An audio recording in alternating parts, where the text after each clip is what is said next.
Hi, everybody. Thank you for joining us. I am here with one of my best YouTube buddies, one of my favorite people in the whole world. I would like to introduce you, just in case she needs an introduction, which I'm not convinced she does, really, especially with my audience. I would like to introduce you to Dr. Kristi Winters. Hey, Steve. Oh, it's so good to be on with you again. It seems Yeah, like, well, yeah, we used to do more frequent hangouts, and then like fascism happened, and fascism happened, and it got a little, yeah, things got kind of hairy. exactly. Speaking of which, congratulations for successfully skinning an animal for your Oh, for your hoodie there. It's either we were oh, talking that's before. such a great It's part. either a panda or a raccoon or something that you were using for. Yeah. Yes, well, I was saying to Steve before we did the Zoom that I wasn't sure if I was going to be on air, and he said, "Well, surprise me, do whatever you want." I thought, "Well, okay, I'll go on camera, but I'm not compromising my bedtime." So I There you am in go. my gym jams at the moment, rocking my panda-eared gym jams with my headphones on the outside, just to look that much cuter. And as absolutely adorable. No objection for me whatsoever. Um, so yeah, before we get into, because I figure we'll I haven't really done a video since the election about the election, other than the live stream we did together election night with Kevin and Christiosity and a couple other people. Oh, I got Um, really drunk on that stream. yeah, you did. You did. I Um, did. I was but sleep at 5. I'm like, I'm too drunk and sleeping. I'm out.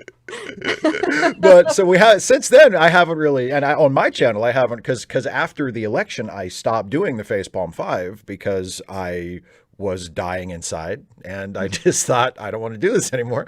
But so we haven't I haven't talked to, so we're going to talk politics and talk Yeah. about the shit show that's been happening since the election. But before we get into that, all of these conversation streams of mine are charity fundraisers, and you, Kristi, have chosen one of my favorite organizations, and Hmm. an organization that thankfully is on the magic approved list by YouTube, that we can actually make this a fundraising stream. Yay. Um, and so the organization that we're fundraising for tonight is Planned Parenthood. Love me some Planned Parenthood. Absolutely. And so you can donate. Of course, you can always go to plannedparenthood.org, or because YouTube recognizes Planned Parenthood as an actual charity and it's on the approved list, you can just click the donate button. Or if you're watching this live and you want to send a super chat, the super chats all go straight to the fundraiser. So That's brilliant. there's all kinds of ways you can donate. So basically any way tonight that you try to give me money, it will go to Planned Parenthood. So, so How that wonderful. Thank you. Yeah. yes, well, it's they're a great organization. I donate. They're sort of like they're on my Christmas donation list. They're one of the groups that I give to every year. Um, Yeah. so yeah, For me, Planned Parenthood is really very much tied up in the awakenings of my feminism and feminist activism. hmm It was especially because when I was 20, I was diagnosed with endometriosis. yeah, And as a consequence, the options they gave me is like, we can give you a shot and that will send you into menopause for 6 months, but you might lose some bone density. sounds like fun. Yeah, like you could get pregnant. Pregnancy is a treatment. Like, Okay. Um, that'll fix you right up. yeah, yeah. Just have a baby to help clear up your endometriosis. Or I could be on like birth control continuously, so it wouldn't be a flare up as much. And so I was very much dependent on Planned Parenthood throughout university, my undergraduate years, and having access to regular checkups and very Mhm. low cost contraception was important for my life. And as a consequence, I did, marches and did some volunteer work at the local clinic in Oshkosh for a little while. And again, yeah, it is one of my favorite charities. And well, it's one of my favorite groups. Talk about non-for-profit. They provide Yeah, just such uh, services necessary for people to live their lives yeah, well. exactly. Yeah. And they're always taking shit that they don't deserve. Oh God, all the And I time. mean, yeah. So, and John Gingras in the chat just donated to Planned Parenthood. So thank you very much, John. If people donate through the live chat tonight, and I notice it, I will be happy to shout everybody out who donates through the live chat. So John was the first one to break the seal. And so thank you very much, John. So yeah, Kristi, Yeah, um, Steve. things things turned out pretty well in terms of the election, in terms of the result. I think we got, in terms of the presidential election, we got the result that we wanted. Yeah, I mean, do national fraud, we definitely make sure to lose House seats for the Dems and not win Senate races just to make it more convincing. Yeah, exactly. Just to sell it, Yeah, because we're just in going to go through case. all that process. We want to make Yeah, sure we don't actually get all the power. exactly. Exactly. So we got our way in the presidential result. Yeah. Depending on the outcome of the Georgia runoff races, we might actually Hmm. take a slim majority in the Senate. We lost some seats in the House, but held that majority. So things not as good as we had maybe hoped, but not bad, True. you know. And then after the election was over, we've been treated to like a month and a half of this nightmare carnival of the president of the United States just Yeah. saying nope, nope, just putting his Yeah. fingers in his ears and just saying nope, didn't happen, didn't happen, didn't happen. So how's that been for you? Well, I guess, as we joke on the happy hour, Kevin was especially the one who liked this phrase, but it's like the entire far right and right wing became suddenly addicted to copium. Exactly. And Yeah. they've been huffing it nonstop ever since. And I guess, we've always, I mean, not we've always, but since the start of the Trump presidency, people have speculated as to how bad it could be if he lost again, or if he lost in his reelection bid. Yeah. A lot of theories and speculation was thrown out, and it looks like all of it is right. And in fact, there was more things that happened than people could dream of in their philosophies. It was like no one, if you would have wrote this as a script, like the whole Kraken thing and Rudy and Total Landscaping and Four Seasons, and the press conference where he leaks oil and just the 60 cases that they've lost now. Yeah. I would say not even Trump. This is too ridiculous even for Trump. And yet, here we are. Yeah. John Henry Beck just donated in the live chat. Thank you, John Henry.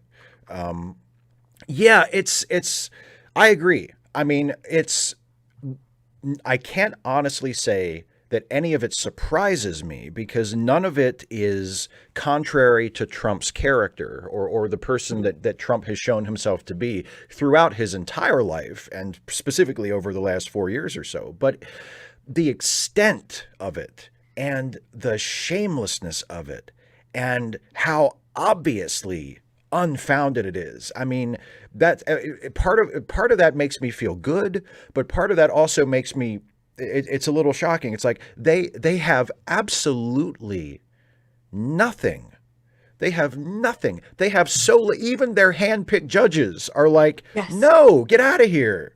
Mm-hmm. Like you have nothing. Even in Georgia, one of the most ruthlessly voter suppressed states in the country, where they have a crooked Republican governor and a crooked Republican attorney general who, I mean, would be totally happy to steal an election, right? Like they're like, no, dude, you lost. Bill Barr. Oh my God, Bill Barr. Yes, that's maybe the most surprising. Bill Barr was like, you know what? I'm not even waiting for your term to expire, bud. I'm out. Yeah, he's going to leave 6 weeks early. Talk about senioritis. I'm just leaving. Yeah. Keep my last paycheck, not worth it. It's, to me, I guess it is in some ways shocking, but it should be less shocking if you're a student of history. Mm-hmm. Insofar as if we link this to a white supremacist movement that has existed in America all the way back in order to uphold slavery. Yeah. So the difference is that in the past, it was always white people fighting over the power, or predominantly, basically, yes, until the last, let's say, 40 years. And now it's becoming more overtly about white supremacy.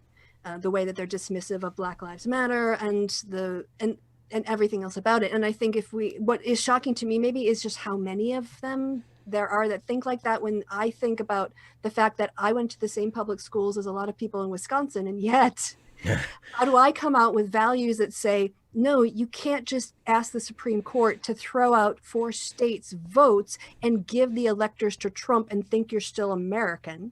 Yeah. And they do, or they claim that title. So for me, it's more like the moving their side of the rock, and you see all the maggots and worms and stuff that start to move away because of the sunlight.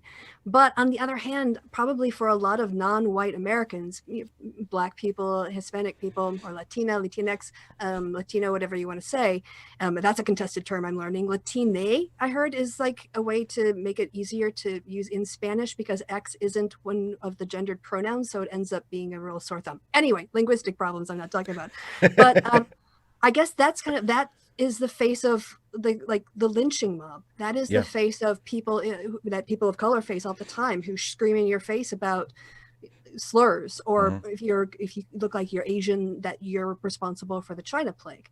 It's just this is how this is like, if it's, you want to call it intersectional fascism, maybe, like this is how we, like how white people kind of finally see the same thing that other people experience, but in other parts of their lives. That's true. Yeah. Especially for me, that sense of entitlement that I know my Black friends and my friends who are people of color, whatever category they belong to, are well familiar with it and have seen it probably from all of us white folks to varying degrees. But to see it so blatantly, this sense of, and with Trump individually in particular, just the inability to admit that he lost, like he cannot allow even the possibility that he lost. And if you listen to what he says and you read his tweets when he talks about this, that's the only case that he usually ever even attempts to make. Like even he sounds like he's referring to specific stuff, but usually all he's saying is, I can't believe Biden got that many votes. Biden couldn't possibly have gotten that many votes. And then he brings in stuff like, well, there were the vote dumps overnight, or we were leading so much and then the lead went away. Like it all boils down to, I just can't believe that guy got that many votes. How could they have not voted for me? And you see, like, it's undeniable that like toxically, corrosively, narcissistic level of entitlement where he just can't believe that he lost. He's like the platonic ideal of white male entitlement. Oh my God. You know, yeah. If there were the forms and then there was the white male entitlement ideal, it would be Donald Trump. Yeah. Living and breathing. I know. I've said something similar before where, like, if you took everything that is awful about this country and you distilled it into one human being, that's Donald Trump. Yes. I mean, he represents everything awful about this country. Everything that I hate about the United States is walking around in the person of Donald Trump. I mean, it's like he's racist, he's misogynistic, he's anti-immigrant, he's arrogant with no basis for the arrogance. Like he has such an unjustified confidence in himself, proudly ignorant, dismissive of intellect, dismissive of learning and knowledge. And I mean, he's everything about our country that makes me embarrassed to be from here is in Donald Trump. You just have the list scrolling next to you. Like, yeah, exactly. Everything. Yes. Yes. Yes. Yes. Yeah. What is the one that the sign that people make that is a take on supercalifragilisticexpialidocious? And they replace it like something racist, bigot, something, but it's all. Yeah, I know which one you're talking about. Yeah, yeah. By the way, a couple minutes ago, we got an anonymous donation. So thank you, anonymous, whoever you are. Thank you, mysterious donor, whoever you may be. It's not just the entitlement, though. The entitlement is a big part of it, but it's also, and this has been something that has been obvious from the beginning, but it's like it just keeps coming back again and again, and that is the almost laughable incompetence of everybody in this administration. And it becomes relevant when we talk about COVID, but it's relevant in the election aftermath too, because it's like it's like they wanted to steal the election, but they had no plan for how they would steal the election. And it's like, what was the plan? I don't know. This was covered in the New York Times, actually. But in the lead up to the election, you want to review the actual please, go. Okay. Just go for it. In the lead up to the election, there were talks about sending attorneys to various states and kind of doing a rerun of Florida 2000. Now, the thing about challenging election results in states, because I've been involved in politics at the legislative level when there have been recounts, is that they are incredibly labor intensive. Because if you're going to do a statewide recount or even a countywide recount, you need people physically there. And usually they have to be kind of attorneys so that they know the law. You're not just going to get someone off the street and train them in 2 hours how to challenge things legally. And so there was a discussion in the White House, and a bunch of people thought Jared Kushner was organizing this. Jared Kushner thought somebody else was organizing it. And they got to down to the election or after the election, they realized they hadn't put together any teams. They didn't have any rapid response, on the ground things. And they were just sort of pulling people in willy-nilly to do this stuff. It was incompetence. Yeah. Complete incompetence. They had no strategy. They had no guiding principle. Because, very early on in the first days after the election was officially called for Biden, when enough votes had been counted that they were comfortable saying, okay, he won, there was, in some states, they were saying, stop counting. In other states, they were saying, no, keep count. There was no philosophy guiding any of it. It was so nakedly, do whatever you need to do for us to win. That was it. That was the guiding principle. And it was so obvious. And it was how do you not see how obviously crooked this is? Everybody except the people who are already in your cult can see how obviously crooked this all is. And you're just going for it. Yeah, they want the veneer of democracy. It's very important for their sense of identity that America is sort of the land of the free. But of course, what they want to do, and actually this kind of came up on the happy hour earlier and something else I've kind of been raising, is that if you look at Republican strategy over the last 60 years, they have been laser focused across generations on stacking the courts, on getting control of state legislatures in order to gerrymander congressional district lines and institute voter suppression laws. And it's just it was the same thing with getting someone on the Supreme Court to overturn Roe v. Wade. Roe v. Wade passed in 1972, I think? 72 or 73, something like that, yeah. The year I was fucking born. They've been working on getting a judge on the Supreme Court since very shortly thereafter. As long as I've been alive, and they finally did it. And it's taken them almost 50 years because I'm fucking old. But they don't give up, and they're focused and know exactly the steps they need to do in order to get to power. And they don't try to get it done in one session. They don't try to get it done in one Congress. They think generationally in terms of maintaining their hold on power. And I really think progressives need to do the same. We don't always, it just has to be a couple things and have a clear plan and then stick to the plan. Because their goal is a one-party state where white Christian men hold a vast majority of the power, and then there's some token power held by other people to keep that veneer of America out there. But that's what they're ultimately moving toward. That's their goal. Yeah, and I agree. And what you just said there about progressives needing to, that has been one of my, and we've talked about this before, I know, but one of my biggest pet peeves, it's beyond a pet peeve, it enrages me and frustrates me to no end, how easy progressives, both the Democratic Party itself and people who aren't part of the Democratic Party but are sort of more naturally allied with the Democratic Party than not, how easy we make it for Republicans to steamroll us again and again and again. And a lot of it is that we just don't seem want to accept the reality of the situation, which is what you just said, that is their long-term goal. They are fascists.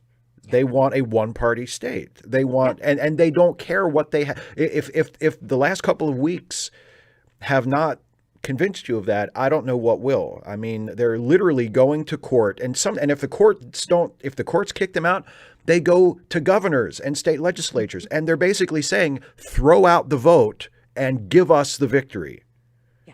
They're openly saying, to hell with democracy. If democracy doesn't give us what we want, then throw it out and install our chosen president, whether he's the choice of the people or not. And if we don't come around to accepting that that is the nature of the opposition here. We're in a lot of trouble. I mean, you know, so someone in the chat, Siamak in the chat a minute ago said we're lucky that the leader of the fascist movement this time was so incompetent. This time, exactly. You get a Tucker Carlson in there, who is shrewder than he looks. Oh yeah, very. Yes. You know, he's one of those people. He's one of those frustrating people that, like, every once in a while, he'll say something quasi reasonable, and God damn it, there are people on Twitter who are leftists or progressives who fall for it. And it's like, and not everybody, but there are always a few people who are like, I wonder if we can turn Tucker Carlson. No, you can't. What the hell is wrong with you? He's doing this on purpose. You are falling for it. I mean, if he's going after corporations or whatever, his family owns Swanson Foods, right? That's his background.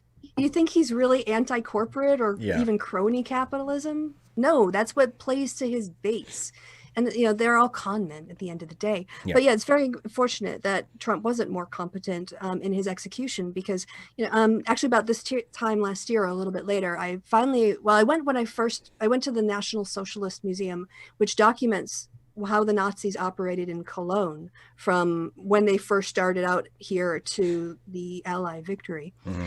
But one of the things that I noticed that was really scary that so far they haven't done in the US, but what Nazis would do is they would set up parallel civil societies. So imagine like the Knights of Columbus. So for for non-Americans, there is a lot of what we call like, it's a whole bowling alone thing of Putnam. This idea that there are parts of American society that serve as foundational connections that keep communities together. Mm-hmm. And there are groups like the Optimists or the Sore Optimists, the Lions Club, Toastmasters, various social groups, charitable groups that are done completely grassroots from the bottom up. And Nazis would create like Nazi versions of those. So imagine if like in the local Knights of Columbus chapter, a whole bunch of Trump supporters decided to break away and they created their own sort of like Trumpist version of the Knights of Columbus as an alternative to the other one. Right. And then you sort of like build out that network to sports clubs and other events and everything else. And you basically and those people all start to like run for office and get cushy jobs and like things like they get moved up in the party and all that. There are now rewards for joining those groups because they're attached to power. And suddenly the Nazi civil society replaces the organic Germans, you know, and Austrian and other civil society. So, you know, if you had more of those sorts of divisions and an actual sort of breaking away of America, I would be like especially terrified. But fortunately for us, Trump is just greedy as F. Yeah. And so it's all about personal enrichment, not actually an ideology. He is his own ideology.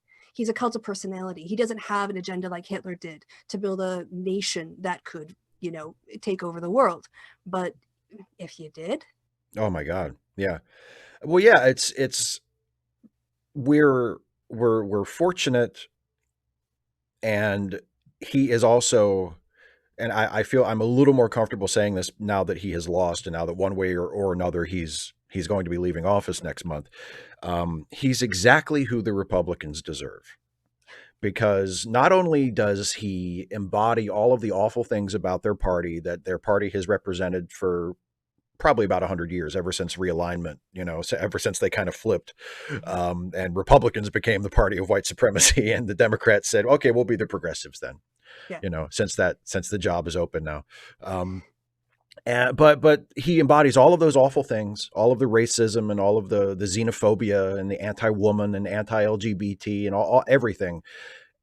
And in addition to that, and he's open about it, like you can't deny it. There's no more plausible deniability, right? But in addition to that, he's incompetent, he's selfish, he has no discipline, he has no strategy, he has no capability to really do anything. He can't even keep his shit together in public for longer than 5 minutes. Like, he's the biggest baby in the world.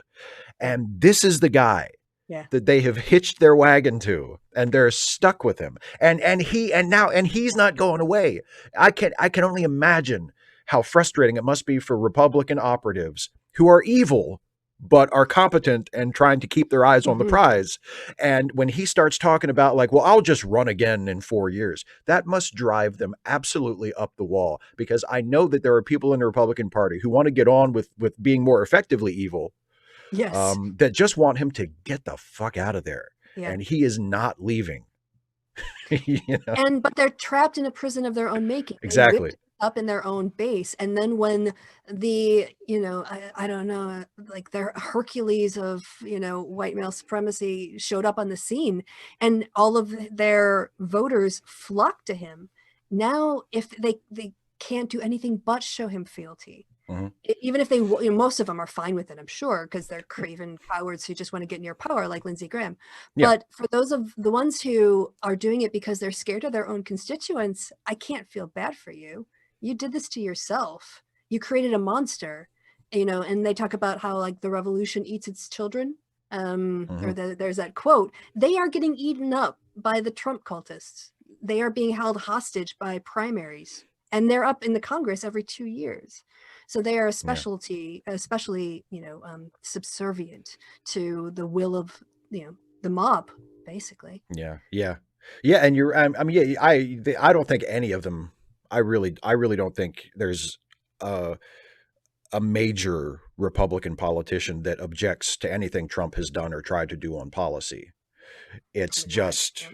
it's his personality. It's the fact that Mm-hmm. he's such a shit show, Yeah. that, the people, the clowns that he surrounds himself with, the fact that he has put it all on the table, all the stuff that they tried, well, obviously they've been racist forever, but they don't want to just lead with that, but Trump is like, fuck it. Yeah, put it out I'll there. put it out there. Let's try to ban Muslims in the first week. Fuck it. There was so Let's, many. Yeah. yeah. It's just, this is kind of done now, but there was a point, I don't know, I guess leading up maybe to the midterms or whatever, 2017, when a whole lot of Republicans started to leave the GOP. And it was, they were always surprised at one of the things. It's like Stuart Stevens is a classic example of this, because he wrote a whole like freaking article or book about it. I think it was an article at least, where he's like, oh, I didn't know this about the Republican Party. I'm like, that was your white privilege blinding you to the Yeah. real agenda. The party's not changed. I No. mean, in some ways, they tried to sell themselves as acceptable to middle-class white America because they were for a small government, which is great if you already have inherited wealth and you've been to college on a federal loan and you grew up in a good public school because you lived in a nice place that had higher property taxes, so you had decent teachers. That's not, so they think they did all this shit on their own. Exactly. And it sort of led them to feel morally superior because they were against abortion, and it also fed on the fear of the commies and all these people coming at you, because it was always about they're going to take away your guns. Mm-hmm. And Oh, a yeah. bunch of people bought it, a bunch of otherwise very smart people, maybe because they were too emotionally invested. And obviously I think for people who are party members, you can have a little bit of blindness out of attachment, or you might be willing to forgive things that maybe if you're outside the party you didn't. But what frustrated me was the idea that the Republican Party changed. No, it just dropped its mask. It's always been this party. And I do applaud those Republicans who are now out there, condemning Trump, who've left the party, who have called for him to be, or even helped work to make sure he was defeated, not because they love Democrats, but because they loved America and the ideas that they grew up believing their country was. They want to live in the country that they were taught to be proud of in the schools. But they were hitching it was a Faustian bargain. Yeah. Oh, yeah. I mean, I am pragmatic enough, and this is something that I like about Biden.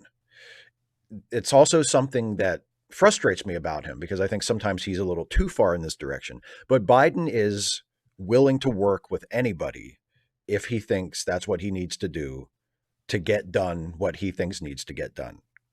There is a pragmatism about him that I admire, and that I am glad is there, because I think that is something that we need to retain on our side, and that we need a little bit more of, in a lot of ways. But there is this idea that, the Lincoln Project guys, Mhm. who they say, well, we're trying to save the soul of the Republican Party. Well, what does that mean? Oh, the I soul of mean, America. the soul of America, the soul of Yeah, America. they were Yeah. like, fuck the Republican Party. No, Well, those but people are your enablers. yeah, but I mean, but there, maybe not the Lincoln Project guys, but the other people like Romney, or Oh, yeah, some of yeah, the Republicans yeah. who are Who are like, sticking it out. yeah, and it's like what exactly what do you think your party has stood for in the past? Because even before it embraced Trump and before it embraced, like a neo-Nazi movement and like blatant anti-immigrant rhetoric and all this other awful stuff that Trump has foregrounded in the last couple of years. Even before that, I mean, you were the Republican Party. It's been for my lifetime and far beyond that. It's been anti-working class. It's been Mhm. ruthlessly anti-working class. It's been ruthlessly anti-woman, anti-black, anti-immigrant.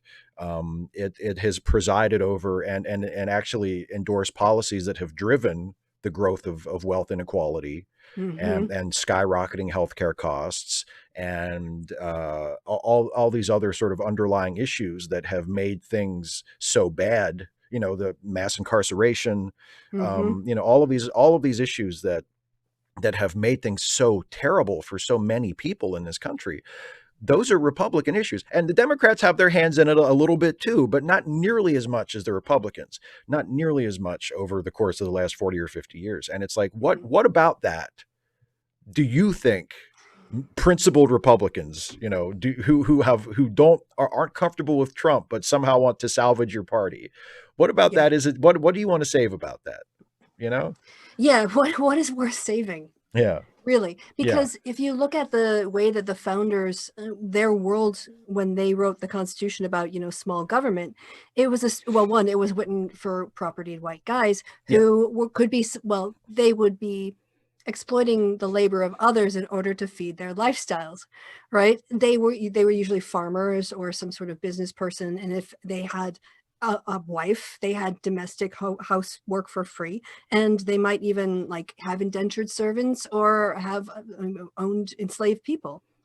And Yeah. so of course they could be self-sufficient and they didn't need the government, but that's not how things work anymore. And we live in a modern capitalist society, Yeah. so you can't just say to people who have no capital, go figure it out. You can't keep yelling at people to get jobs when you're not yelling at employers to create good paying jobs. Yeah. You can't, so yeah, I'm kind of on a rant now, but No, it's just, I agree with you. I agree with you completely. I mean, you mentioned a couple minutes ago the appeal of small government to people that already have more than what they need. And the truth is, in a country like this, with such a stark gap between the haves and the have-nots, to to support a small government is basically to tell the poor, we're okay if you starve. mhm, We don't care if you starve. We don't care if you wind up on the street. We don't yeah. care what happens to you or your kids. We don't care if you get educated. We don't care if you can get it. We don't care about you. We have what we need. We want a small government so that it'll keep out of our hair. And whatever happens to you, happens to you. We don't care. And I mean, and that's just I don't see a way around that. I don't see how you can claim to care about what happens to poor people and also say, oh, but I want a small government. Like it just But doesn't they're, work that way. of course, what they want to do in the plug there is to mediate all charity through churches, Yeah. so that a Yeah. faith becomes a gatekeeping point, and also it becomes very unevenly distributed. It really eats away at the idea of equality and meritocracy, but that's another way for them to control, money and Mhm. control, like expose people to Christianity while they're at the soup kitchen. Yeah. It's all about control. For all the small government talk, it's about making sure that the right people, and they mean white men, are Yeah. in government, Yeah. and then everyone else is dependent, on them, as opposed to everyone actually being self-sufficient and being able to care for themselves properly Yeah. with, Yeah. like a living wage. For me, it's the most compelling argument I think Democrats could make. It's just asking on billboards, shouldn't a 40-hour work week be enough to live on? Yeah. You know, Yeah. if it isn't like, just ask that question. If you work 40 hours a week, shouldn't you be able to live in America? Let's get to that. Because I don't know how you can keep talking about the value of work and then also applaud someone for having 3 jobs. They're not seeing their kids. They're not living their Exactly. life. All they're doing is, so where is the dignity in work if all the work you do doesn't get you out of poverty? Yeah. Well, and that kind of thing is just a distraction from the problem. I mean, they want you to focus on how hard the single mother with 3 jobs works. Yes, and laud her. Oh, everyone Yeah. should be like her. And No, they don't everyone want, should, like, yeah, nobody should be like her. Nobody should have exactly. to be. Yeah, Like, you should be able to work and live yes. and not have to work. I mean, yeah, it's absurd. But that's the distraction. They want you to focus at how noble they are and how hardworking they are and what a great work ethic they have. And never mind, well, but wait a minute, why does she have to work that much in the first place? I always I don't know if this is the right phrase, but it's the only analogous concept I can think of. The stolen valor of the number of like Republican fuckers who get up there and say, my dad was a janitor and he worked 2 jobs and my mom worked at night and all they wanted was for me to get ahead. I'm like, but you didn't work at night, did you? You didn't have 2 fucking jobs, did you? Exactly. They invested all their love and money into you. And now you're like, oh, what, you're trying to ride on their hard work that you didn't do? You didn't do that shit. Like, Exactly. don't bring that into your story. Well, and not only Like, you that, understand yeah, how people struggle. Sorry, you haven't had to feed a family on that wage. You just yeah. like lived in this situation, but your parents poured everything they had into you. And not everyone can do that, And oh yeah. So Yeah, anyway, no, it's infuriating. And also, I mean, there's another facet to this story that I really wish that the Democrats would be better at telling, because I would love to see billboards like that say, shouldn't you be able to shouldn't you be able to live on a 40-hour work week, no matter what job you Mhm. have, no matter what you do, there should be a mandated living wage, so that if you work, that job should pay you enough that you can live on it, period. Mhm. But in addition to that, why are we, those of the people who vote Republican and are taken in by the Republican Party line and think that the Republican Party is the party of the working people, is the party of the poor, and even the party of the middle class? Mhm. Why are you voting for the people who destroyed the system and destroyed the economy that 50 years ago allowed people, not everybody, there was, I mean, it wasn't how it should have been or how it could have been, but Mhm. but 50 and 60 years ago, it was at least possible for a lot of people who didn't have high levels of education or high levels of specialized training, people who were working class people, to work a job, a Mhm. 40-hour-a-week job at a factory or on the railroad, like my grandfather did. And you probably have to work a lot harder than you should have, and you probably weren't paid as much as you maybe deserved. There were still problems, but you could feed your family, you could start a college fund, you could buy a house and Yeah, a save a car, you retirement. could save for retirement, you Yeah. could take a vacation every year. Like, it was, and because I am still, my grandfather worked on the railroad for 30 years. He did not graduate high school. He worked on the railroad for 30 years. He raised my father. He took care of my grandmother, had a comfortable retirement. They were able to travel extensively. He was able to put me and my younger brother through college. That's on a working man's salary from the railroad 30 years ago, right? Mhm. That is, I don't want to say that's impossible now, but it's a hell of a lot more difficult to do now than it used to be. And there is no reason why it should be that way. No. And There's the people. Oh, yeah, finish your thought. Sorry. Yeah. Well, no, and why should we trust the people who wrecked that Yeah. to run things now? Because it wasn't Democrats that wrecked it. Yeah. It was Republicans, by and large, that wrecked that destroyed the Mhm. unions, that destroyed pensions, that lowered taxes on the wealthy and increased the wealth inequality.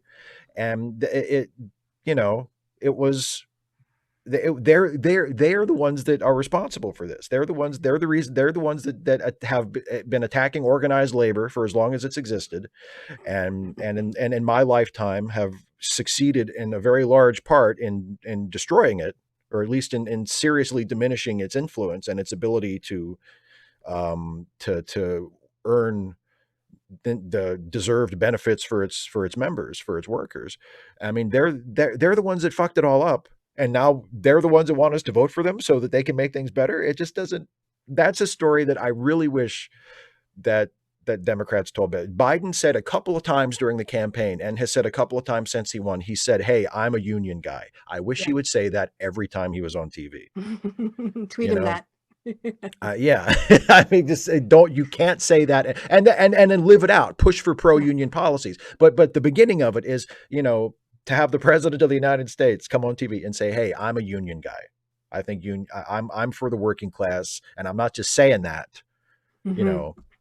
And a lot of his and a lot of his platform is like, I don't think amongst like progressives, I don't think Biden gets.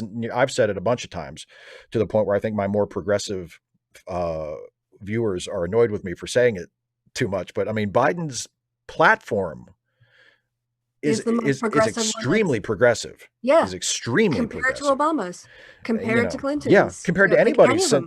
Compared to anybody's. And how many people were openly pro-trans rights and helping trans people? Yeah. So when people say, and I still hear people say this, well, Biden's basically a Republican. Fuck you. He is not. What planet are you on? I'm not saying that he's not, maybe he's certainly not as progressive and as far left as he could be, but God, how warped do you have to be to think that he has anything in common with the Republican Party, especially as it exists today? Like, he wants to raise the minimum wage. He wants to strengthen unions. He at least he acknowledges the mistakes that he contributed to a very large degree in terms of racial inequality in the criminal justice system and the correction system, and is open to trying to correct that and to fix that and to undo the damage that has caused. Which is what we ask people to do as progressives. Yeah. That's how we progress. Yeah. You admit your mistakes and you try to do better. Yeah. Yeah. You have so many things that I want to unpack. Please forget them all. I probably should have written it down. But I guess maybe working in reverse order. I often find this very frustrating too when I talk to European leftists, because I feel, and it's not all Europeans, but I feel, and it's not just all Europeans, it's like there are some Americans who do this too, but I just feel that if you want to think about it like a kaleidoscope, right? When I look at the world, and sort of like, think about intersectionality as a kaleidoscope, and all of the different elements, but how they all sort of connect and sometimes overlap or move together. I see political issues, social issues, economic issues, civil rights issues, hate crimes issues, all these sorts of things as part of my political tableau. And the economic parts of it and reforming capitalism are one part. But I guess that is how I see it. And I feel that sometimes there are people who see it, they have a filter. And it's more like putting on 3D glasses. And the 3D glasses are bring down capitalism. And then everything else is read through that lens of bring down capitalism. Therefore, if you are great on issues of, like correcting misogyny, with issues like supporting Me Too and the Violence Against Women Act, and like reversing the ban on trans service members in the military, and you are saying Black Lives Matter, and you want to talk about criminal justice reform, and you appoint people to a special dedicated thing on the climate, and you put someone on your cabinet for the climate, and it's never enough, because it's not anti-capitalism first. And I feel that in that way, people wouldn't maybe acknowledge it as class reductionist, but to me it is, because you're saying the first thing that you should read everything through is a lens of anti-capitalism. And if you don't do that, you're a Republican. And to those people, I say, fuck you. Like, don't push me away as an ally. because I agree with you on 80%, but not 100%. Like, stop demonizing people like me who want to reform capitalism just on a longer term scale. And again, like the Republicans did over generations, with a long-term plan that will actually be stable, like Social Security or Medicaid or Medicare, right? Those, I'm like, my goals are not for my lifetime. My goals are the struggle continues. And Yeah. don't, like, you're pushing me away. I'm still Yeah. going to fight these issues, and I'm still going to fight the excesses and the exploitations of capitalism, but I'm not going to like you, and I'm not going to want to work with you, and I'm not going to want to listen to you because I think you hate me. Yeah. Well, and I mean, it reminds me in a way of how people in the atheist community used to, and I'm sure some of them still do, I just don't pay as much attention to them anymore, would pitch getting rid of religion as the panacea. If we Yes. could just get rid of religion, that would fix everything. If we could just get rid of capitalism, that would fix everything. I don't deny that might fix a lot of shit, but it wouldn't. Yeah, I mean, it would not magically cure racism. It would not magically cure sexism. It Sexism would not or magically. I mean, it would not. We got a couple. no. John Gingras just donated again to Planned Parenthood. Thank you once again, Oh, John. And also Turtle Fuzzle donated to Planned Parenthood. So thank you very much as well. But yeah, it's. I mean, and what I say is, because I don't necessarily disagree with the general point of, capitalism is exploitative and is the underlying issue behind a lot of awful, brutal inequality that we live with in our society, and stipulated. needs to be reformed or possibly done Stipulated. away with and replaced if we can come up with something better. I'm not against any of that, but can we try raising the minimum wage first? Can we try a campaign fine? I'm not saying we stop there, because Exactly. No, we don't that's it. stop there, but let's focus on the goals that we can attain in the next few years or within our Right. lifetimes, and move it in that direction, instead of just saying, no, we need to have a revolution, we need to get rid of capitalism. And it's like, well, I don't. I mean, You can say like that, but now, they're not like going to right vote now. for it in Peoria. Yeah, well, exactly. And what is because if I have people on, if I have you who is saying, here are some specific concrete policies that will not fix everything, but will significantly address problems that people are dealing with, and I think we can actually do these, we can actually get these done, passed legislatively and implemented, and it will make people's lives better. And then on the other side, I have someone saying, let's burn it all down and start over. And that's all they have, really. They don't have like a plan for, okay, what do you Yeah. mean by burn it all down? What do we do after it's burned down? Like, how many people are going to burn with it when you burn it? You know what I mean? Like, there's all kinds of and it feels like this, like that's the easy solution that people say, because, and I'm a lot of it is very sincere and very heartfelt, because people Yeah. see that there is a system that is brutal and that hurts people and kills people, and they want to get rid of it. And I completely sympathize with that. But there is a practical side to me that says, if you're saying let's have a revolution, and this person over here is saying let's get out the vote, I'm like, well, I can do that, and I know that will do some good. I would rather focus on that right now than say that's a waste of time and focus on this, revolutionary thing that I don't even understand what it's going to be. You know what I mean? No, it's like, someone coming in and saying your house is terrible. And let's say you live in a crappy house, like you live in a shitty house. It doesn't have great reliable electricity. There might be like, like holes in the roof or whatever. And it's like maybe there's dangerous mold or something. Well, maybe not, because then you'd have to leave. But someone comes along and says, oh, like, hey, this house sucks. We should really get you a new house. You're like, yeah, that sounds good. Okay, well, what we're gonna do is we're gonna burn down this house. Like, well, then I'm gonna do like, well, then we're gonna get around to building a co-op. And you can live in but you got to build a co-op before. Wait a minute. But we're not going to have a house, and so but I can also sort of sympathize with the position that, look, let's face it, we don't have, thinking historically, sometimes I have these thoughts, and it's a good chance for me to get them out of my head. Like, Please. We don't have peasants' revolts anymore. because at the time, people were literally starving, and we don't tend to have tax rebellions anymore.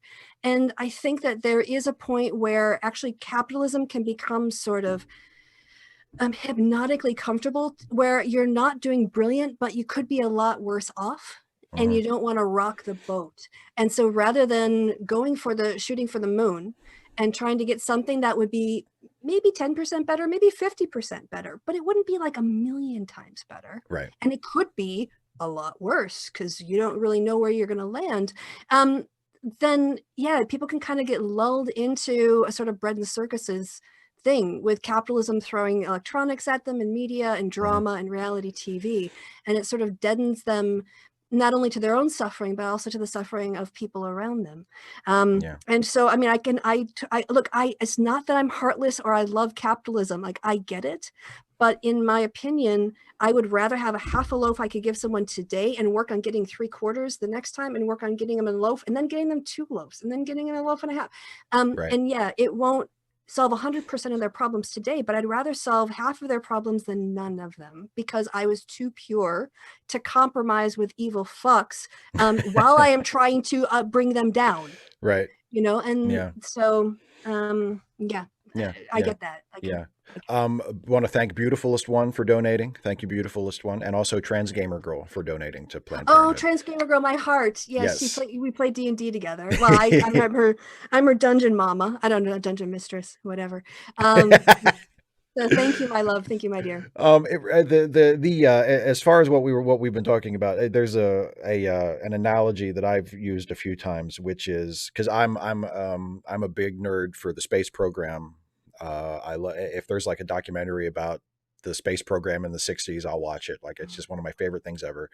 And it's like, if someone says, hey, if we really bear down and buckle down and get our shit together and focus, we could land people on the moon in 10 years. And then someone comes in and says, the moon, we should be going to the Andromeda galaxy. And you're like, well, maybe we should eventually. That would be cool. We haven't even gone to the moon yet. Like, why are you changing the subject about this other thing when we haven't even, that's what it feels like when people are like, no, forget, don't forget these, comparatively minor reforms. I mean, compared to revolution, they're minor reforms. Compared to the way things are now, some of them are actually pretty major reforms. Yes. But, I mean, it's like that's what it feels like sometimes, is that you're saying, it's an achievable, but ambitious goal. And you're saying, no, forget that. Let's focus on this virtually impossible goal. Without doing little steps to get there first. Yeah. When you mentioned unions, that reminded me of another thing, which is that American capitalism is, I guess, not uniquely, because I'm sure it is in other places, but in comparison to, like, say, Germany, where works councils are quite normalized, it's the American capitalism relationship to labor is hostile and antagonistic. And that is a function of culture. It's not a function of capitalism. You do have works councils where employees are, like, by law, the employees get a seat.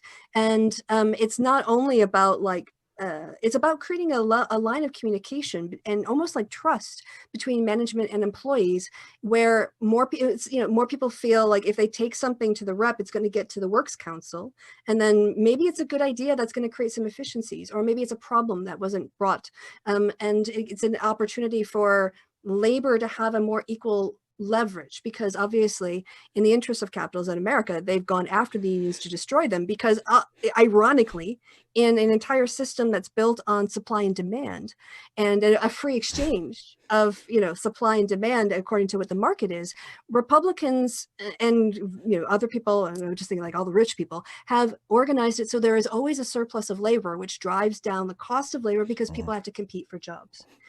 And so we're always living in a false sort of supply and demand situation in the United States, because if we actually had full employment, well, then people would actually, employers would have to pay people more to compete. So it's very much in their vested interest to always keep wages down. And there, another part of that might be is, like rethinking capitalism and how it is practiced as a medium step towards that longer term goal. Obviously, that's a little bit, I think, harder to do in the US, but there are role models, that there are alternatives, and maybe individual companies, individual groups or co-ops can kind of adopt those kinds of things. And if they're successful, then other people will model success. So, Yeah, no, I agree. I mean, that's another thing that, when I say like, before I throw in with a more revolutionary solution, like, can we try, like, not just, can we try some stuff that European countries have done without without going completely revolutionary? You know what I mean? Like, there are countries in Europe, in the European Union, that are so, like what you were just saying about the relationship between organized labor and the bosses and the capitalist class, that it's just like, it's so much different and better than it is here. It's still essentially the same economic system. yeah. It's just organized a little differently, and the power balance is a little more even. And it's like, we're not even close to that. Can we maybe work toward that first? Because Yeah. that's at least an achievable goal, and You then know, keep going. yeah, I mean, Ford Motor Companies is here in Germany. They have a manufacturing plant a little ways up the road. I know some people who've worked for Ford. They live here in Cologne. And fact is, Ford pays for, what is it? You get, well, I get up to, if I need it, 6 weeks of paid sick leave before I need a doctor's note. No, you need a doctor's note, but you get a baseline of 6 weeks of vacation of sick leave. I get something like, I don't know, 34 days a week on, 34 days a year paid vacation.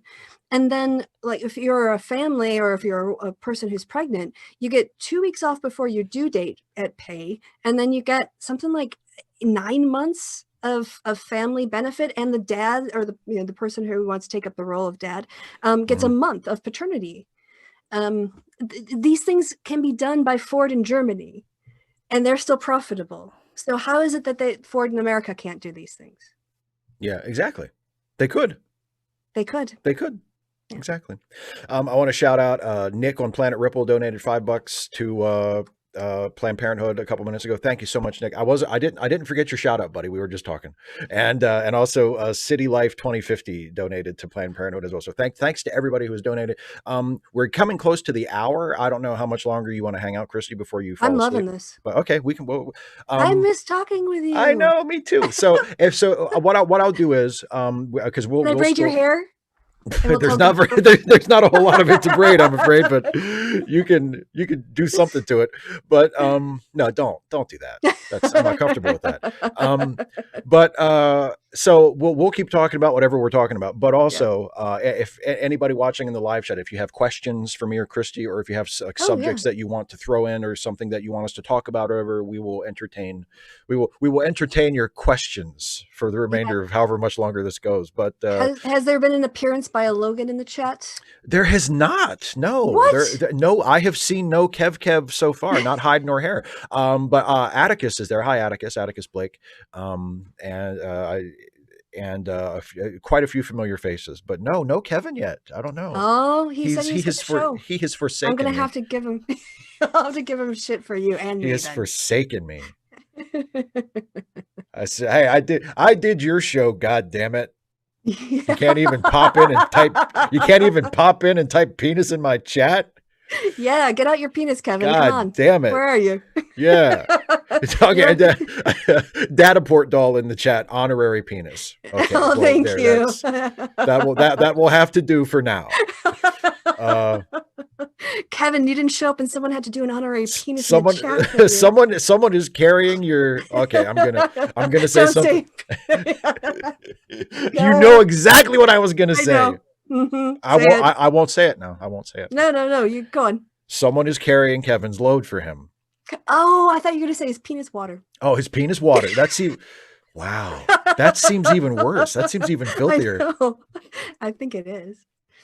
I think it is. I guess that's why it seems. So to continue on with the conversation, I think the other thing that we people who are on the left, we have to realize that we have so much more empathy than the average person. We do things because they're the right things to do. And that's just not how most people operate. And I feel like sometimes people on the left have a hard time thinking as egocentrically and sort of short term and pocketbook.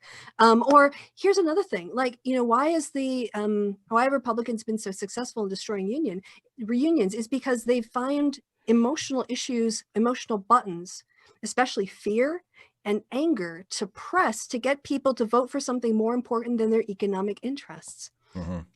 The NRA Yeah. has done this for decades. And then every single Democrat's going to take away all your guns, and yet they never do. And because people believe this, that portion of the population, I remember seeing a coal miner like in Kentucky or West Virginia being interviewed, and the union wanted them to vote for the Democrat, and he just said, like, I'm going to pick my gun over my union. Yeah. So that I think we have to recognize that's what we're competing with. I listened to a summary of The Art of War by Sun Tzu. Mm-hmm. And if you actually try to just think about how each principle, not all of them, but about 90% of them can be applied to politics and have been applied by the Republican Party. Yeah. They just, like I said, they have a longer term plan. And so we can't just think about getting things done because they're right. We have to figure out how to be, to appeal to the people that we find frustrating. We have to, like, and I just don't mean rural whites. There's a Right. whole discussion to be had about the lack of a real understanding of the variegated nature of the Hispanic community.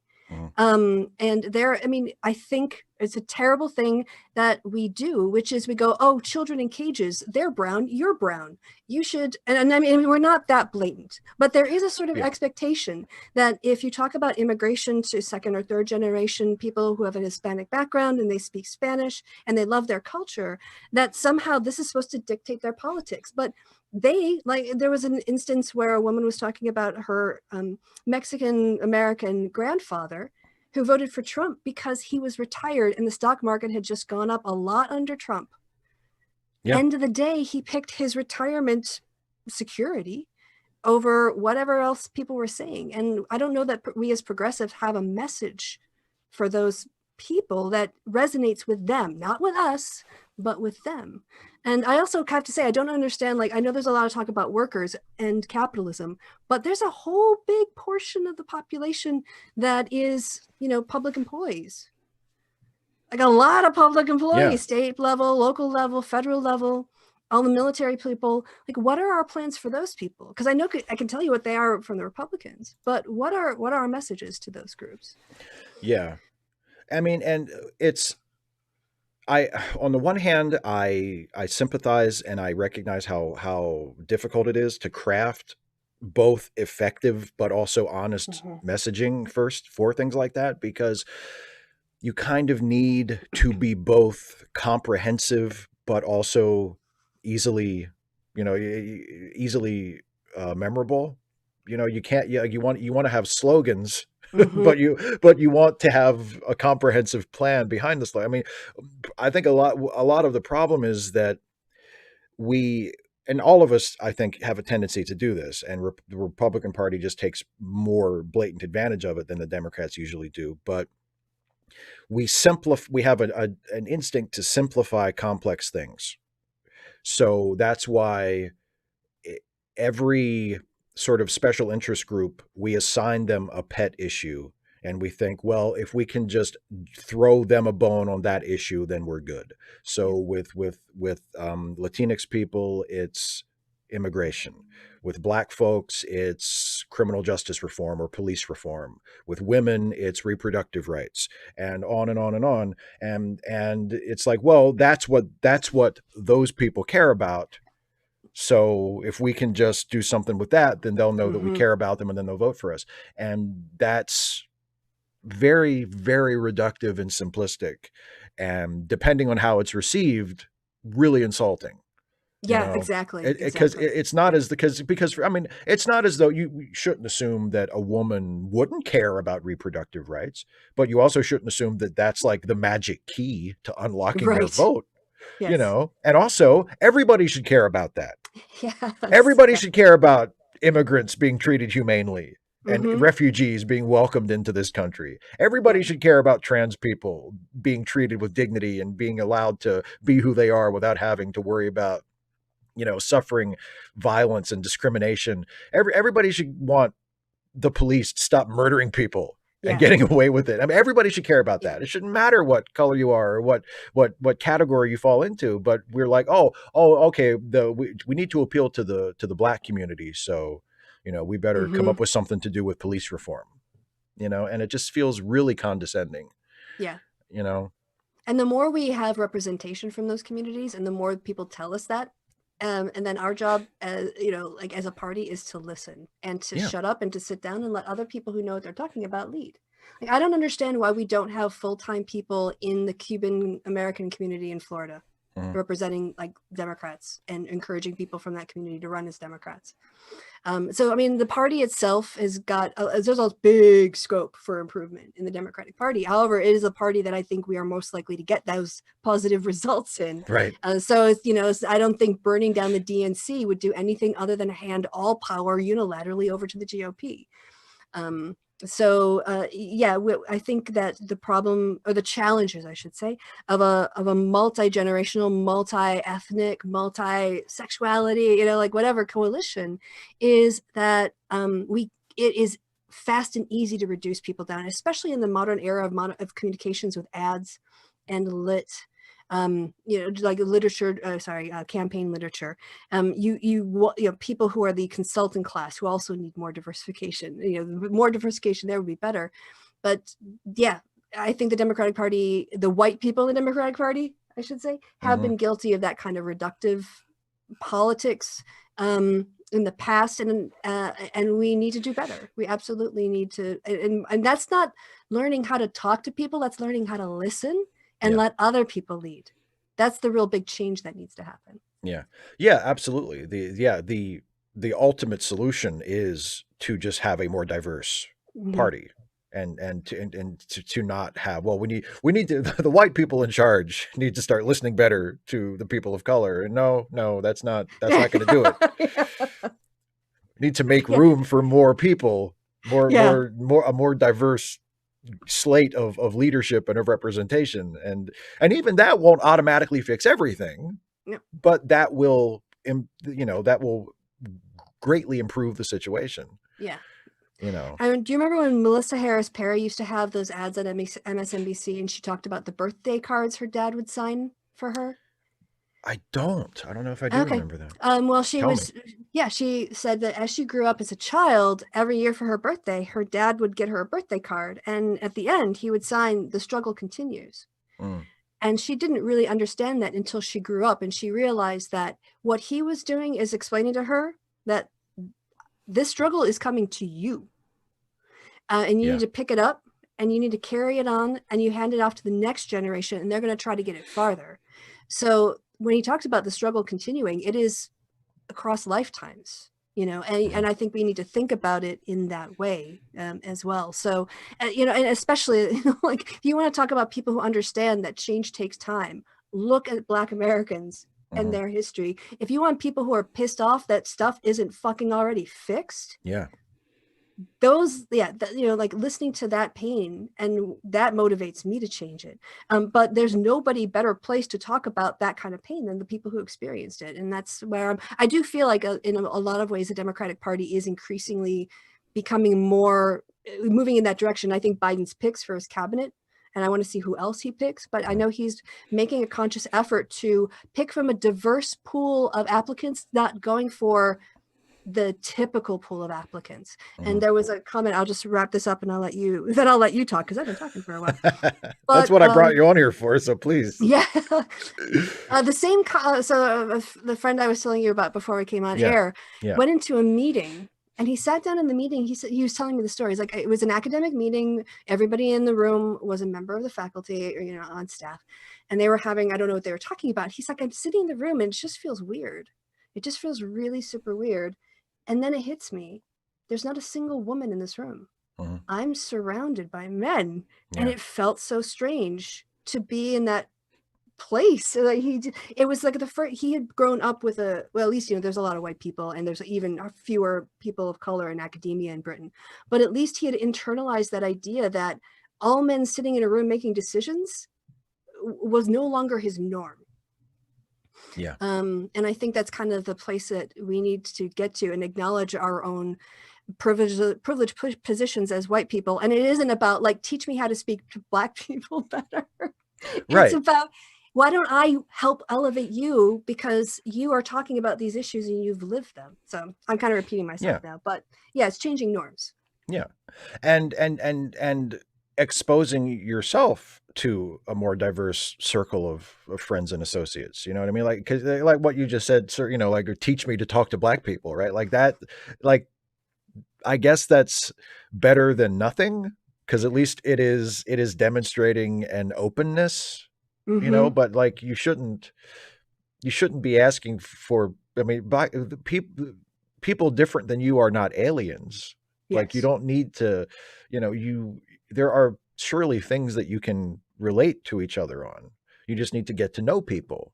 And like you said a couple of times, learn to listen to people and learn to meet people where they are and learn when and this has been one of the biggest lessons that I've learned over my years on YouTube and getting interested in learning about and talking about social justice stuff is learning when it's time for me to sit down and shut the fuck up, you know, which is something that as a white person in this country, especially as a white man, especially as a white cisgender hetero man, I'm just never, you're not taught that. No, yeah. You're not taught, you are not conditioned by the culture to say, hey, you know, there are times when you should just shut up. Pass the mic. Yeah. You should listen. You should listen to what other people are telling you about their struggle, about their experience. And that's, and in many cases, that is the best thing you can do. And you're not taught that as a child when you're that privileged, you know, when you, I mean, the only privilege that I didn't experience growing up was we were not especially economically privileged, but then again, we weren't underprivileged either. Like I didn't grow up in poverty, but I've never been wealthy. I've never experienced like a great deal of economic privilege, except relative to people who have it worse than me. But other than that, I pretty much ran the table as far as privilege. And you have to learn that. You have to want to learn that because, you know, it's not in the culture naturally. No, it's not. I mean, just like what you were saying about a few minutes ago about having to figure out how to talk to people and how to reach people, like the person who said, I would choose my gun over anything else, you know, like that's one of the most frustrating things about American culture to me is knowing that, and especially like on the gun issue, I am so anti-gun at this point. Like if I could wave a magic wand and just get rid of all of them, I would. I'm so anti-gun. I'm more anti-gun than MacGyver. MacGyver would look at me and say, you're too anti-gun, Steve. And I would say, shut up, MacGyver. You're not anti-gun enough. But I have to recognize that I live in a country where for as long as the country has existed, really, and especially for the last 50 or so years, people have been culturally educated to associate a gun with this totem of their freedom. And if they take away your guns, then all is lost, you know? And it's like, you have to undo that first before you can say, maybe we just don't need the guns. Yes. But that's going to take time. That's not going to, probably not going to happen in my lifetime, you know? Yeah. No, I know exactly where you're coming from because there was a day when they outlawed Tommy guns in the 1920s and the NRA was in favor of it. Yeah. Oh yeah. I did a video about that. It's like the NRA didn't really turn. I mean, honestly, like I probably would never have been a big NRA fan no matter what, but they didn't used to be as shamelessly radical as they have been. Basically a front for the manufacturers who want to live, who basically every time people get afraid of something, they go out and buy guns. So they live on fear. They profit off of it. One of the most depressing statistics. Yeah. Every time something awful happens or it seems like something awful might happen, gun sales go up. Yep. Yeah. Like, I know. So we're doomed basically. we're just completely screwed. I know. Like I look at people like going to the shopping centers now in LA, they're all filled up or the Turning Points USA convention. I'm like, how we don't deserve to survive as a species. Like, I'm not saying that people should. I'm just saying, like, if you look at how we mess ourselves up and we mess our lives up and we mess this planet up, I don't know how we managed to survive this long. It's just like we are our own worst enemies. It's so depressing. I know. Well, you know, to take it back to my interest in the space program, like I was born in 1980, so I basically missed the human space program. And we had the space shuttle in the 80s, which was cool. And I'm not someone who like dogs the space shuttle. I think the space shuttle was awesome, but the space shuttle went around the Earth. And it was nice, and they did a lot of important stuff. But like I missed all the cool stuff where we were going to the moon, and you know. Okay, yeah. But I look back at that now. I watch documentaries about it, I read about it, whatever, and I think, how the hell did we do that? Because I just cannot imagine. And it's not that we don't have the capability. It's not that we don't have the intellect. It's not that we don't have the technology. We're way ahead now in almost every way to where we were during the actual, you know, Mercury, Gemini, Apollo space programs in the 60s. But just in terms of cultural will and commitment and you know, all of the things that had to be in place for that to happen, it's unfathomable that we would do that today. And that's so depressing. You know, that like, and just like what we, you know, in a completely different vein, what you were saying about, you know, why can't, if Ford Motor Company does that in Germany, why can't they do that in the United States? Well, they can. They're just not going to, you know. And it's the same thing with the space program. It's the same thing with large scale social justice reforms. We could. We're just not going to. At least not right now. I mean, hopefully eventually we will, but you know, Yeah, it's not that I am becoming more pessimistic about human nature as I age. I'm not, that doesn't make me a conservative. Like the whole thing about being liberal. I mean, I think it makes me slightly more radical toward the left because like we, despite ourselves, we can be better. Like we're the species that landed a rocket or like a satellite thing on a fucking comet. Yeah. We landed something on a moving fucking comet rushing through space, and it was like a bullet, and it landed and it kind of fucked up. But it's still amazing that we did it. But then we also produced the Tiger King. Like right. So 6 of one, half a dozen of the other. I mean, it's kind of a push, really. By the way, we have the eagle has landed in the chat. Kevin Logan has arrived. We have an authentic penis in the chat. Yes, Kevin Logan has arrived. Dataport Dal, thank you for tiding us over with the honorary penis. Yes, indeed. The opening penis, but the act, the main act, the main penis act.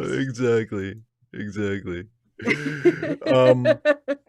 Yeah, and it's a trans gamer girl in the chat just mentioned NASA trolled the Trek fan base by naming the prototype space shuttle Enterprise, knowing that they never intended to send it into space. That's true, but the fans did ask them to do that. Oh, so, is that kind of like Bodie McBoatface? Yeah, exactly. I mean, it was the test shuttle, which they never planned to actually fly it into space. And they named it the Enterprise, but the fans wanted them to do that. It's not like NASA was saying, we'll show these nerds, we'll name the one we're not going to use. Like, you know, they weren't intentionally, you know, giving the finger to the Star Trek fans. They're actually giving them what they wanted.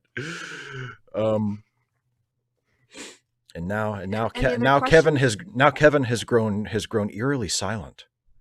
People started calling for the penis, and I think he got Oh, he just said PP. Okay. Thanks, Kevin. Kevin is the most contrary person in the world. If you say, Kevin, turn the light on, he'll go and turn the light off. Like, exactly.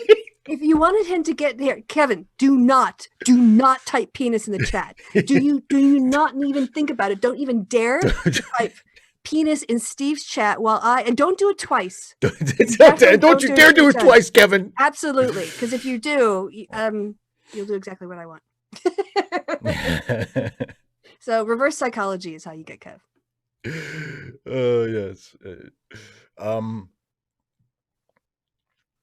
But I wanted, if there's no questions, if you want to quickly read, I think that I am more hopeful with Biden in the executive office. My stress levels have immediately dropped. Oh, big time.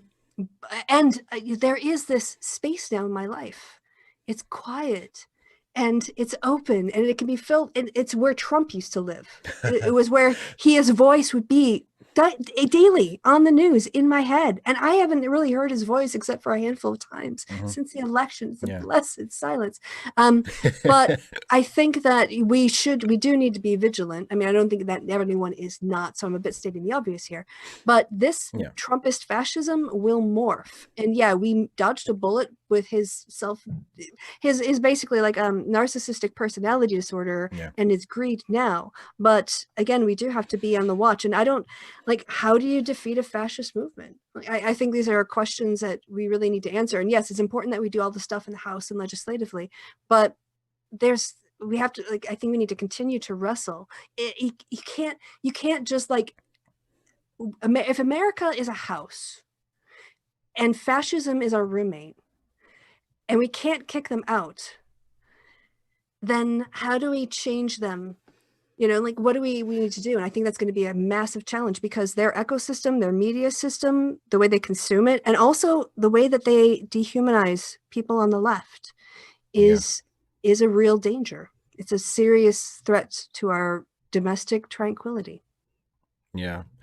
Yeah, absolutely. I mean, it's something winning elections is important. Very, very important. Like, for real, super important. Like, if anybody tells you that winning elections is not important. Yeah, there's no difference between Democrats and Republicans. Yeah, I would say don't waste time listening to that person. But by the same token, winning elections is not the only thing, because what you're talking about is there also has to be a cultural shift that that I think can be steered to a certain extent from the top down. Like, I do think having people in charge of the government who are not maniacal fascists, you know, would definitely help to set the tone nationally. But the culture does have to change, you know, and that it won't be entirely from the top down, and it won't be entirely as a result of electing the right people. It's something that it's going to take. It took it a while to get this way, and it's going to take it a while to be resolved, you know? So yeah, I mean, it's not as though, like, I feel the same way when I think the day after election day, when they started to count the absentee ballots and the mail-in ballots, and it started to tip back in the direction that we hoped it would go, because election night was kind of a nail biter. And it was like, oh shit, you know, I hope this doesn't. Hence the drinking. It's like, oh, I hope this doesn't stick. Like, I hope what everybody says is going to happen happens. Yeah. And that when they count all of the outlying ballots, that it goes Biden's way. And that's exactly what happened. And it turned out it wasn't even all that close. It wasn't a landslide, but it wasn't a close one either. I mean, it was a decisive victory. And yeah, there is a level of stress that I don't have anymore, that I had before the election, that is gone, that I'm very grateful for. But it's not as though we can just say, all right, Joe, good luck to you. See you in 4 years. I mean, you know, I think I probably have more faith in Biden to be a decent president than a lot of people who are further to the left than I am. But that doesn't mean that I'm just like, okay, he's got it from here. You know, I'm sure he'll do fine. Like, I think he'll always be a decent man. He might not be the best progressive president, though. You know, but he'll always be a decent man. No. And also, I mean, he is going, even if we do win both of these Georgia runoffs, which I hope we do. I gave $100 to each of them. Yeah. And, you know, even if we win both of those elections, that's still, it's the narrowest possible majority. I mean, you know, it's basically a tie plus the vice president. Is what we're playing for. So it's technically a majority because the vice president is a Democrat, but it's 50-50 in terms of actual seated senators. Yes. So he's still going, and that means, because of the rules of the Senate, that the Republicans will still be able to block a lot of stuff or to make things difficult. And so Biden is going to have to deal with that. And he is naturally very conciliatory. And like I said earlier, part of that is practical. And I like that. It means that he's willing to work with people to get things done. But it also means that, you know, he will probably have to be shoved a little bit to support more progressive things, you know, if he knows that he's facing essentially a 50-50 Senate where, you know, well, I mean, you know, we can't introduce this legislation or that legislation because that's just dead on arrival anyway, because the Republicans won't, you know, they won't ever go for that. Or they can't won't ever peel go off for it. 2 people to get them over. Yeah, exactly. I mean, even some of the, because like Biden, you know, one of the big knocks on him is that while he doesn't support the Green New Deal, he does support a lot of really great environmental stuff, but he doesn't support the Green New Deal, and he doesn't support Medicare for all. Well, again, there's a whole discussion like, what do you mean by Medicare for all? Well, that's true, yeah. Because is it public option? Is it making private insurance illegal? Is it somewhere in the middle? Yeah. Is it like a 2-year plan, or is it 20? Yeah. So, I mean, but I get what you mean. Like, yeah. And I mean, both the nice thing and the shitty thing is that as long as the Senate is that closely divided, those are basically off the table anyway. Like, at least, you know, from his point of view, yeah. From his point of view, yeah. I mean, not off the table. We still need to push to enact those. But from Biden's point of view, for at least for the next couple of years, assuming that Ossoff and Warnock win, at least for the first 2 years of his term, it's basically we can talk about other stuff because it's not going to go anywhere. I think you would get more of a priority on doing fixes for Obamacare before you would get like, and here's the other thing to me, Biden is president, so all he can really do is give his opinion, which obviously carries a lot of weight. But if the House, let's say the House and the Senate, there was like a 2/3, you know, supermajority of Dems, and they passed the Green New Deal, Biden wouldn't be in a position to veto it at that point. If he could, you know, if the parties in both houses of Congress really wanted something, then he could be pushed, you know, further to the left. But I think too, you know, the House and Senate, if when the things that they do work on are going to have to compromise, and I don't know that he's really going to be called on to make those kinds of big political decisions, because even if they did a Medicare for all on, let's say, the Bernie plan, that went to the House, well, it is pretty much symbolic at this point. Right. And so I don't know, there's a whole lot of like, I understand for a lot of people, M4A gets them going and they're very passionate about it. But it's the same point. This is maybe the best time for M4A because of those political realities. You kind of change up and you start to push for like, well, we should have, you know, these kind of elements of M4A in the public option, or we try to get this part of it in the Obamacare bill. Again, that more sort of like piecemeal approach of trying to get little victories on your way to the ultimate. It's like a puzzle piece, you know, putting in little pieces here and there. Yeah. So I don't know that I don't know how often he's going to be put in that situation because of the precarious nature of the Senate, even if in the best case scenario, and, you know, even less in the worst case scenario. So I don't, you know, we'll have to see how many times he really gets, I mean, other than on foreign policy, which no U.S. president does shit on foreign policy, really. Right.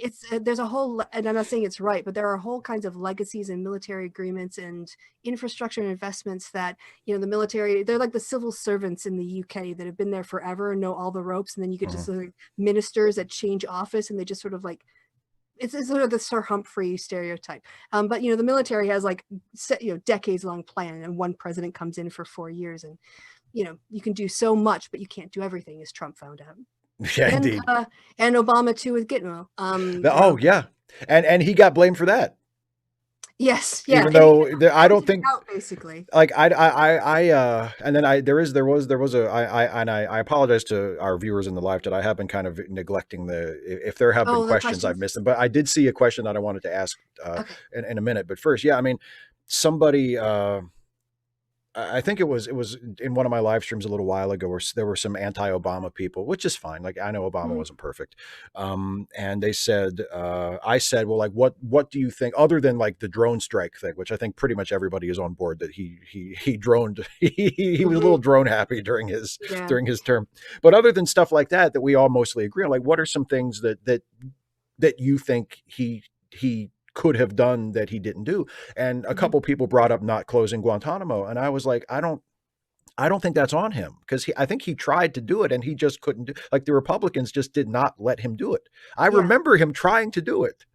And he did end rounds by basically getting prisoners, other countries to take prisoners to empty it out. So even though it was happen. He did as much as he possibly could have, Exactly. I think. Yeah. Mm-hmm. And also Dana in the chat points out Medicare for all isn't the only possibility for universal health care, which is a good point. Absolutely. Like that's, we sort of have glommed onto that particular term, that general concept as the thing to shoot for, but there are other forms of universal health care. Yeah. But yeah, I mean, I live in Germany and we don't have like an NHS. We have a base. There's sort of like the standard, I guess you'd call it, healthcare packages, or and then you have, if you make over a certain amount of money, you can get other like private insurance. But there are sort of 5 companies that provide insurance: the government, the doctors, and the insurance companies. Sort of like figure out how many heart attacks were there last year, look at the aging population, give a prediction of how many heart attacks we expect there to be in this year, and this year, and this year, figure out the cost, and then they set the prices. And as a consequence, I can go to any doctor with any insurance card because it's going to cost the same no matter where I go. And so I can pick my doctor or whatever else. Again, like these things can work, whether you have like an NHS system or if you have a private sort of public government, like regulated system. And I personally think I would love to see a public option, like a Medicare option, be more broadly available, restructured in its financing, and to be such a good product that insurance companies are competing with the public option and bringing down their prices. So rather than trying to kind of overthrow the system, which is harder, just give a better product that doesn't have the cost of profits attached to it. Yeah. You do everything cheaper. The question is from HK, and it's a general question, but I think it's an interesting question. And the question is to both of us. Is there any chance that Biden could pleasantly surprise you in any way? Which is interesting because I don't think either one of us is coming off as anti-Biden. No. Yeah. I mean, I take him for what he is, which is like a centrist, left-leaning old dude. Yeah. What was it in the epic rap battle for Biden versus Trump? I'm just an old-ass man with some decency. Yeah. Yeah. I think I've been happy with how vocal he's been in his support of trans people.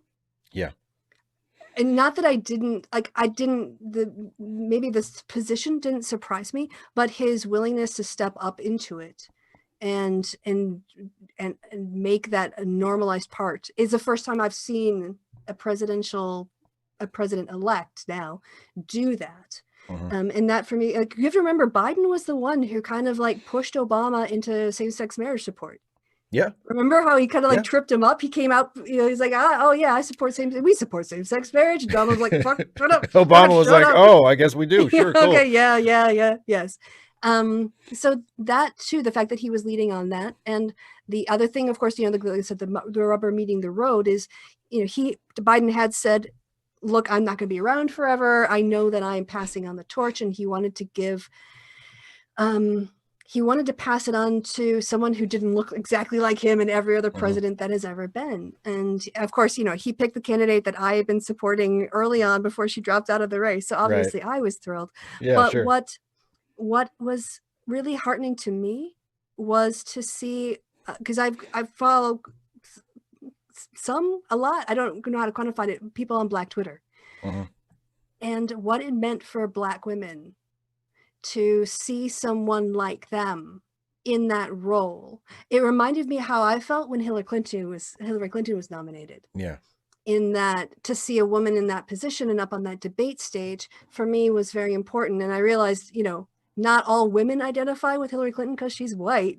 They might interject like, oh, there's a woman, but that's not a woman who looks like me. And so it was very touching for me to see the real life impact that his decisions can have in terms of, if you can't see it, you can't be it, and making sure people across the range of what America has to offer are being seen as leaders and experts and competent, because they are.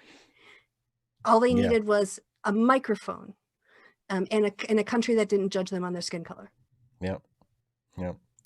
As far as what he could do to surprise me, if he turned out to be the Republican whisperer, and to be fair, he's never claimed that. He's said that he's willing to talk and he's willing to work with people and willing to reach across the aisle, which in the current climate, I think is probably unrealistic.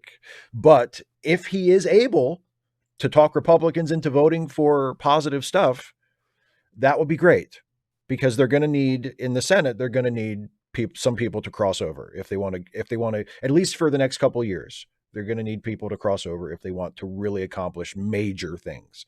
So if it turns out that Joe Biden, Mr. Washington insider guy, who's been a senator and vice president for 50 years, and he knows everybody and everybody likes him, and he's able to sweet talk him into voting for some stuff, that would be great. And that would surprise me. But that would pleasantly surprise me. That would be fantastic if it turned out he was able to do that. I'm not holding my breath for that, but that would be great. Do you miss the days of pork barrel spending? I miss the days. It's kind of a weird thing to say, but there used to be a time when you could buy people off by giving them money for their constituency and get their votes. And that's how Lincoln fucking did it.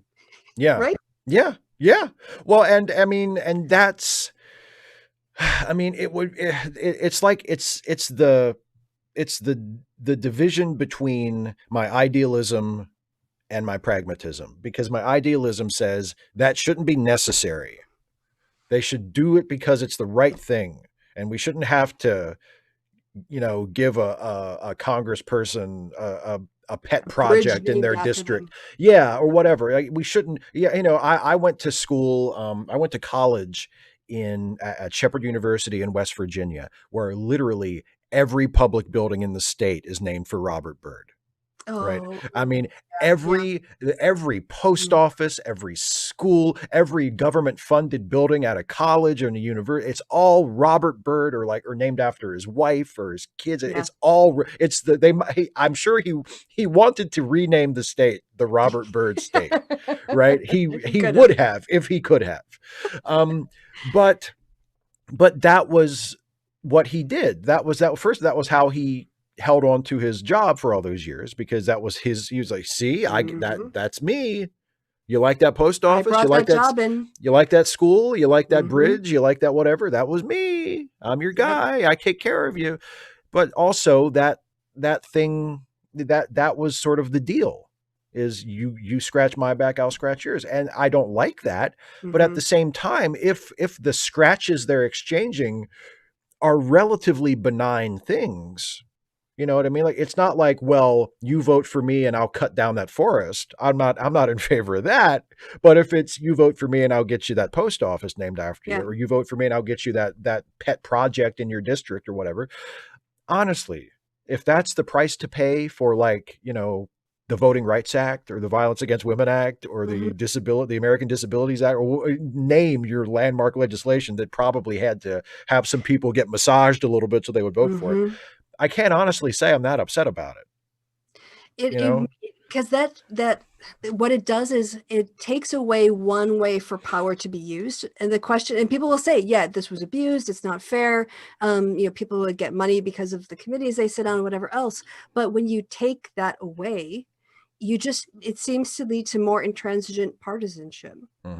Because then what do you negotiate with? You don't. You only have party loyalty. Yeah. Really there for you and sticking with your party. So, I mean, I never thought I would miss the days of pork barrel spending. Right. But honestly, it's sort of necessary, I think, to grease the wheels of government and give people an incentive to break with their party in order to better represent the interests of their constituents. Yeah. And, it's like Churchill, democracy is the worst form of government, except for everything else that we've tried. Exactly. And it's, the whole thing about, you never want to see sausages or laws getting made. When was the last time, other than Obamacare, when was the last time we had landmark legislation? Yeah, exactly. And Obamacare is, 11 years ago now? 10 years ago, something like that. I mean, it's, 255 AD in the chat asks, how fatalistic do you feel about 2024? Oh, well, it kind of depends. Can I say if Trump is dead yet? Is the FBI going to come to my house? If Trump might be around. I mean, do you want to take? I went first last time. Well, interestingly, I mean, one of the things I have been saying about 2024, when people say, like, do you think, like, how do you feel about 2024 if Trump goes through with his rhetoric about running again? What I've been saying is Trump ain't going to be here in 2024. I know. Even Trump, if he's here physically, he won't. He's on a decline mentally. Yeah, the dude lives on Big Macs and milkshakes. He ain't going to be here in 2024. I mean, and if he is, he's not going to be in shape to run. And I mean, I now I don't want to stake my claim to that, because I was sort of dismissive of him when he ran in the primary, and look where we are. So but so I'm not, I'm not super scared about Trump as an individual.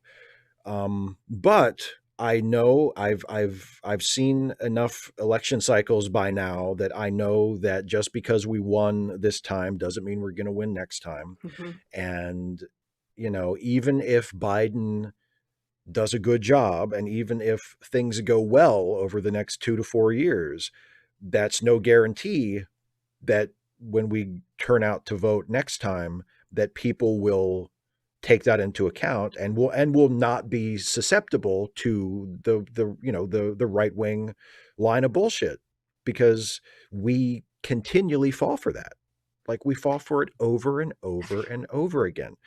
And so I'm not fatalistic about it, but I'm not comfortable with it. I mean, I'm not overly optimistic. It's just like we've said a couple of times, like, you can't take your hand off the wheel. I mean, it's always going to be a struggle. It's always going to be something that we need to keep pushing on. So I wouldn't say I'm fatalistic. I'm not fatal. If I was fatalistic about stuff, I probably wouldn't even be able to talk politics. Like, it would just be too depressing. Like, even stuff like the closest thing I am to fatalistic about in terms of American politics is gun reform. Because I feel like we are, it's so desperately in need of it. It's, it's something that other developed countries have done and don't have the same gun violence problems that we have, and we just refuse to do it. And that's as close to hopeless on a single issue. That's as close to hopeless as I get in politics. And I'm not completely dead inside on that, just mostly, just 99%. So like, if I were that fatalistic about it, I don't think I could talk about it, but I'm wary. I'll say that I'm wary about 2024. I'm more focusing right now on trying to make the interim between now and then as good as we can possibly get it and accomplish as much as we can, So anyway. Yeah, for me, I think, listening to your answer, it made me think it's not so much like Trump himself that is the thing I find scariest about what might happen in 2024. It's that his cult following have a taste of worshiping a god. And I think they're going to want a replacement god for their empire king, because yes. And that drive to be led, to feel the whip, to, be a beta to some big, strong alpha male, that drive is, I think it's not going to slack when Trump is no longer a feasible option. I think there will be competition in those spheres, in that sphere, for someone to take the reins and to take over. And, I think there's a lot of people in the Trump family who want to position themselves that way. But honestly, I think a much more plausible situation would be like a Tucker Carlson. Someone who has a media presence and a media following already and is good terms with Trump and can kind of be seen as a more intelligent successor. That's like fucking Dead Zone terrifying to me. I don't know if you've read Dead Zone by Stephen King. I haven't read it, but I've seen the movie. Yes. I've seen the Christopher Walken movie. Martin Sheen and Christopher Walken. Yeah. They did a movie together, for people who didn't know that. It needs more cowbell. When Walken when he gets the second side and he does the Walken thing where he shakes their hand and he goes. So that's worries me more. It's not Trump, it's his followers. Yeah. Because their idea of America is a fascist version. And the other thing that I think really, we haven't talked too much about it, but let's face it, evangelical Christianity sets you up for accepting authoritarianism. Oh, absolutely. It's all about unjustified hierarchies all the way up the chain. Oh, yeah. And so people have this idea that you could, it was like Kevin and I on the Happy Hour watched this terrifying revival done by Lynn Wood, and Sidney Powell was there, and they were like, and he was holding up a Bible and talking about the Trump case. You Yeah. know, it felt like a Christian revival, but they were all shouting Trump, Trump, Trump. Yeah. Yeah. Yeah. There was another, there's something I want to ask you about because it's come up a couple of times in the chat. But before that, Okay. Der Alte Trekkie, who is a one of my German viewers, knowing that you are a resident of Germany, Hello. is asking a question about German politics. So this is to you, Kristi. Who do you think? And it's also addressed to me just to get my attention, but I have no idea what the question is Yeah. referring to. So, so who do you think should be Bundeskanzler in Germany? Merz, Spahn, or Baerbock? Ich habe keine Meinung. I don't know if that's completely correct, but I don't have an opinion. U.S. I don't. So I can't vote here. And so I don't Right. feel as efficacious. Also, I can't always follow all of the conversations because my German isn't so good yet. Ich kann ein bisschen Deutsch sprechen, aber ich brauche mehr üben. I say I can speak a little German, but I need more practice. And so as a consequence, I generally feel like there's a lot of small c conservative, social conservative things about Germany that I would like to see changed. I think that for all the good things to be said about the funding of parental leave in Germany, it's very patriarchal in its approach. It's very skewed toward women being at home. And as a consequence, there's a lot of financial incentive to drop out of the workforce for longer, which ultimately ends up hurting some women in terms of what they might want to do. And so I think, or look at that kind of stuff. Their abortion laws aren't so restrictive, but they're not quite as liberal. I wish they'd legalize marijuana, and there's like a bunch of things I'd like, but in terms of having a preferred party or a leader, or even feeling like I'm entitled to an opinion on that, yeah, that's not sorry Yeah. to whiff it. Das mach ich. That's what That's, I mean, that's a better answer than I could have come up with. I would have been like, I don't know. Yeah, well, that's pretty much what I said, but with Yeah. more German flavor. Exactly. Yeah, to show off my German. I don't know. I guess that's the middle one, I guess. So what I want to ask you about is, and this is, there's not a specific question, but again, the topic has been mentioned a few times, and I find this really interesting because I've seen you talking about this recently on Twitter. I wanted to ask you about AOC. Okay. Yes. Is that it? Just That's AOC? it. Just AOC. Okay. Well, because I feel like you are a little annoyed with her because she's a bit of a bomb thrower, maybe. Okay. I think that's not an unfair characterization. Okay. So all right, where do I start with AOC? Okay. First of all, I think that okay, wait. Take your time. It's hard. Yeah, it's kind of hard to unpack because it's complicated. Yeah. Yeah, so sure. what's the straightest line through this? She comes from a very, very left-leaning district.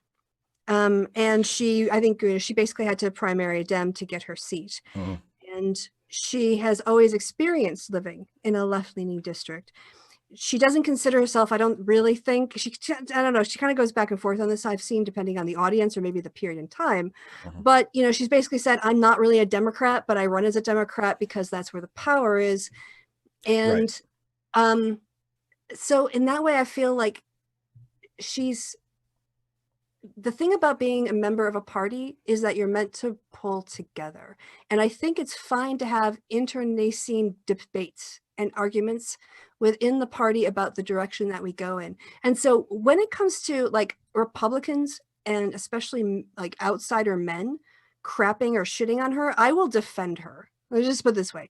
Sure. When it comes to people outside the party who want to drag her for whatever, I have gone to bat for her because like, you can fuck off with that sexism. That's not a valid argument against her. Right. But I feel that coming from a state like Wisconsin, where I lived in purple districts and I lived in red districts, what is good for her district isn't good for everybody. And yet she acts as if what's good for her district is what should be for everyone. Now, maybe that's a simplistic way of putting her view and she's more nuanced, but I feel that she's incredibly tone deaf to vulnerable Dems. I feel that she's more interested in saying the right things to her audience than she is in understanding the subtle power plays that happen in Congress that actually get shit done.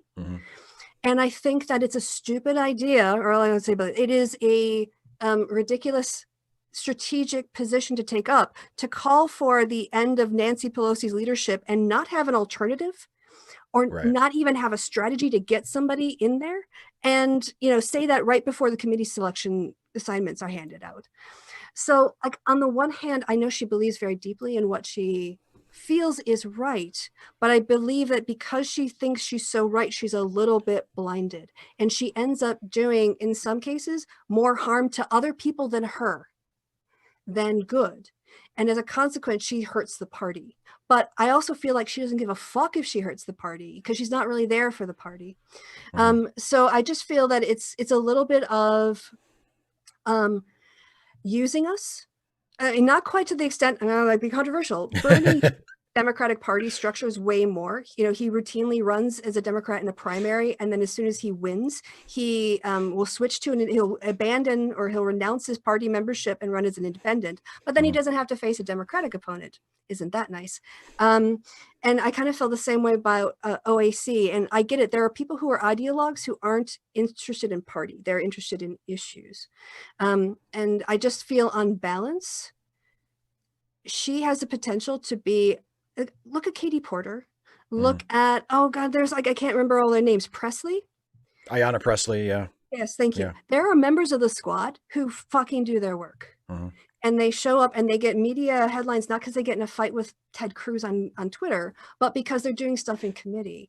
And I just feel she's sometimes more flash than substance. She's not particularly tactical. And I think that she doesn't care if she hurts.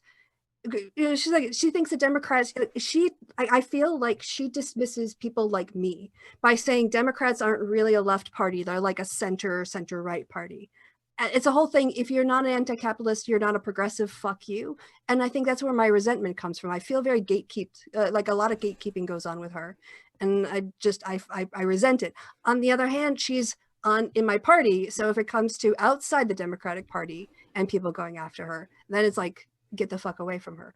So I feel like because she's trying to be a member of my party, I have every right to criticize her, because I am looking out for the long-term strategies of the party. But that doesn't mean I will gang up on her or just, like, trash her to other right-wing people. So I like I said, it's a kind of a complicated thing. Yeah. I hope I did a good enough job of explaining why I have a love-hate relationship with her.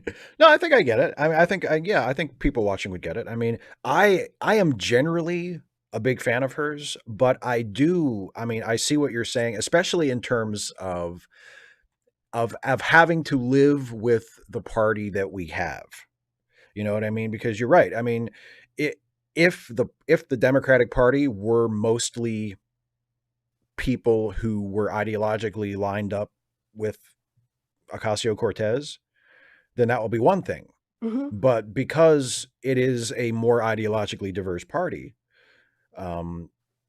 I do think that there is something to be. You do have to strike a balance between, as we all do, between idealism and pragmatism. And if you're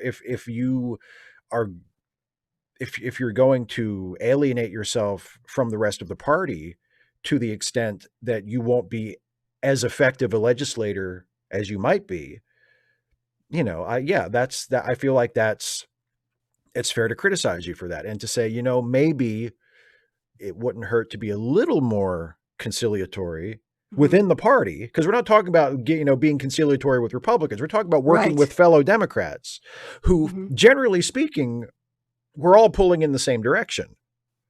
And within the party, I'm very much in favor of compromise and conciliation and working together to come up with the best thing that we can come up with. I mean, I'm much more open to that within our own ranks than I am to saying, like, well, we need to water everything down so the Republicans will go for it. I mean, that's not something that necessarily excites me, but when we're talking about fellow Democrats, like, shit, yeah, we need to be able to hash something out, that just we as Democrats can live with. And yes, it probably will not be as progressive as it could be, or as I might want it to be, or as a lot of other people might want it to be. But I guarantee you it's going to be better than what the Republicans would try to do. Absolutely. I guarantee you that. Yeah. And it's also just that, like, as someone who basically joined the Democratic Party almost as soon as I could, vote. And was supportive of all its policies. And I was there for VAWA, the Violence Against Women Act, and I was there for the Hillary Care, and I was there for when actually I know people shit on it now, and I understand why, but Don't Ask, Don't Tell was progressed because you weren't being discharged from the military just for being gay anymore. It was one of those small steps. It was an improvement, yes. Yes. Yes. And so to be told by someone who's joined the party like 4 years ago that I'm right, that I'm politically right. Yeah. Again, it just, I think she unnecessarily makes enemies where she should be making friends. And so, I mean, but here's the other thing, I get it. Not young, first term freshman Congress people, they come in and they think they're going to change the world because they got elected and the people believe in them and they're right. And then they meet Congress, which is an institution, and there are 400 people, or at least on the party side, like 150 people in line of seniority before her who know how to play the game. And she is just having to learn. She messed up, like she had to press her chief of staff went after Nancy Pelosi. He had to resign. So, I mean, she's had some stumbles. I think she can choose her destiny. She has a lot of control over her destiny, and she can kind of go down the outsider route, or I think she can really look at becoming a spokesperson for an inclusive progressive, and you need to stop shitting on the party. We got another question related to the AOC discussion and also to what you mentioned, what you've talked about here and before about, with AOC and Bernie being Democrats, but not Democrats, that sort of thing. The question is from 255 AD that says, what does it matter if the Democratic candidate, meaning the Democratic candidate for president specifically, if the Democratic candidate for president thinks of themselves as a loyal Democrat, like who cares if AOC or Bernie aren't loyal Democrats if they be good presidents? Yeah, well, you're not a party person, I can tell. Well, and also doesn't it, I mean, and not to, because I mean, I feel like the question is more directed to you, but I mean, a president is not an emperor. A president, in order to accomplish something, like you have to work with somebody. I mean, so it doesn't necessarily mean you have to be a quote unquote loyal Democrat or whatever. But I mean, if Bernie Sanders had gotten the nomination and had been elected, he can't govern by just sovereign rule. I mean, he's going to have to work with somebody. So, if he, and I guess he would be lucky that the Republican Party is such a nightmare, because I think Democrats would work with him pretty much no matter what if the alternative was letting the Republicans have their way. But in a less divided world, would someone like Bernie Sanders, wouldn't he be better off not pissing off half of the Democratic Party on his way to the nomination? Yeah, I mean, I think, the US is different in that in a parliamentary system, the head of the party is the head of government when you win an election. So Boris Johnson's still a conservative, and he's still the leader of the Conservative Party very actively. The president oftentimes does try to take a position of being, the president of all people, but essentially the president is the head of the party. Yeah. And so, I don't know where you live, 250, or if you're very familiar with American politics, but all elections really depend on party structures. That's why independents don't go anywhere. It's why the Greens never really have electoral success, because it's county people donating their time. It's people on the local level raising money, putting up yard signs. It's people showing up to conventions. It's people knocking on doors for free. It's teachers turning out. It's unions organizing people to get out. It's not just like the Democratic Party isn't the DNC. The Democratic Party is everyone who donates $5 a month, or who goes out and spends their Saturday knocking on doors for their candidate instead of enjoying themselves. And those people are the backbone of our democracy. And what binds us together and what motivates us is that we share common values as espoused by the Democratic Party or held by people in the Democratic Party. So without a party, what are your values? Politically, you don't really have an anchor if you're just some sort of independent. And so I'm not saying everyone has to join a party. I'm saying that having party loyalty, is not an unreasonable expectation, because the party is what survives. The struggle continues. This is not a single generation issue. The Democratic Party will survive long after me, and I want it to keep its values. I want to continue to promote its values. And if we get hung up on one person as a solution, and that person leaves office or dies, then we have to start all over again. But if we have a structure and a party committed to these values, then it doesn't matter who lives and dies, because other people will take up the mantle because the struggle continues. And so, the party will survive me. It was there long before me, and it'll be there long after me. And I think that those, having the right values in those parties, and then those values being enacted through legislation, or at least fought for, is what's upholding our democracy. Yeah. Well, and also, if let's use Senator Sanders as the example, if he had not necessarily even been a more loyal party member, but if he had just been better able to navigate within that system and not been so alienating to many people, the Democratic establishment, maybe he would have gotten the nomination, and maybe he would have had a chance to be a great president. I mean, that's the thing, because I've mentioned this before. I'm not revealing anything. I voted for Sanders in 2 consecutive primaries. I voted for him in 2016, and I voted for him this time because I wanted to vote for Warren this time, but she dropped out before my state had its primary. So of the remaining candidates, I voted for Sanders, and I'm not embarrassed by that. Like, I'm happy that I voted for him, but it does annoy me that people continue to talk about him as though he's like an uncrowned king, when he ran twice and he lost twice. And that's just what happened. And maybe if he had been more palatable to more people in the party, he wouldn't have lost. I mean, when you run against the Democratic establishment, you can't be that surprised when loyal party members don't vote for you. Yeah. So it's like, I feel like that's, that's part of when you say, like, well, who cares if he's a loyal party member, as long as he would be a good president.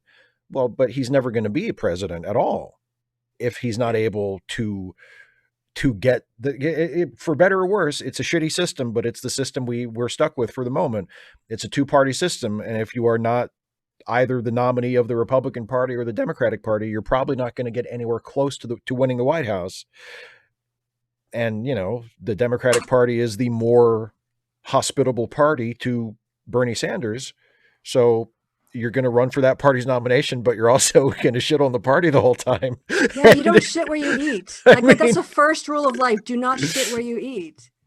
It's that simple. Yeah. And I get it. It's his thing. Like, it's his shtick. Running against big things is his shtick. But it just seemed, again, like not politically savvy. If you're running, for people who did turn out for decades, who did give up their weekends, and then you talk about the Democratic, or even worse, when some people online were saying that Black people didn't vote for Bernie because they don't understand their own, they lack economic consciousness or whatever. Yeah. Or that the DNC was responsible for electing Biden, and not the turnout of the people, especially the Black voters across the country who turned out for him and helped him out. That is precisely the kind of stuff that, is going to alienate you from the people from the women who do show up and do their same. I'm thinking particularly how Black women are the backbone of the Democratic Party. And one critique I have of Bernie is he had 4 years to address his problem with Black voters from 2016. And not just go visit Black churches, but again, go listen, go, and because I mean, maybe I'm wrong and we can disagree, but I feel like his populism very much comes from a Northeastern white 70s labor populism. And he thinks because his arguments are good for once, it's almost like white feminism, thinking, oh, well, if we just address the issues of white women, we're kind of addressing the issues of everybody. And for Black people in the South or anywhere, economic issues are important, but so is getting shot by the police. It's not a thing you tack on. Right. And I think someone said when Bernie went to Detroit and he was going to talk about Black issues, this wasn't him, but he ended up not talking about it very long. And someone said, well, his audience is all white, so it's not the right audience to Black people. I'm like, no, that's exactly the audience that he needs to talk about Black issues with, is his white audience, because he needs to be, if he could be that bridge. of connecting these dots. And so, yeah, I mean, I don't want to sit here. I mean, 2020 is long over, but I did feel like he really missed a trick. And the other thing, as long as I'm going on about it, please, is he ran his entire campaign on the idea that he was going to turn out young people and first-time voters. Those are the least likely people in the world to vote. And yet he did not have a systematic state-by-state registration identifying voters thing going on for years when he could have. He had plenty of money. He had plenty of money to do that kind of stuff, not rallies, but GOTV and voter registration for him. No one else, like his people. And he kind of just, I think, expected it to happen. I didn't see a lot of infrastructure put into actually getting out the people he needed to vote for him. So just tactically, I didn't really understand a lot of the things that Sanders did between 2016 and 2020. I think, it's a little bit like because I feel like the Democratic Party has a tendency to sort of, when something works, the party tends to kind of get attached to it.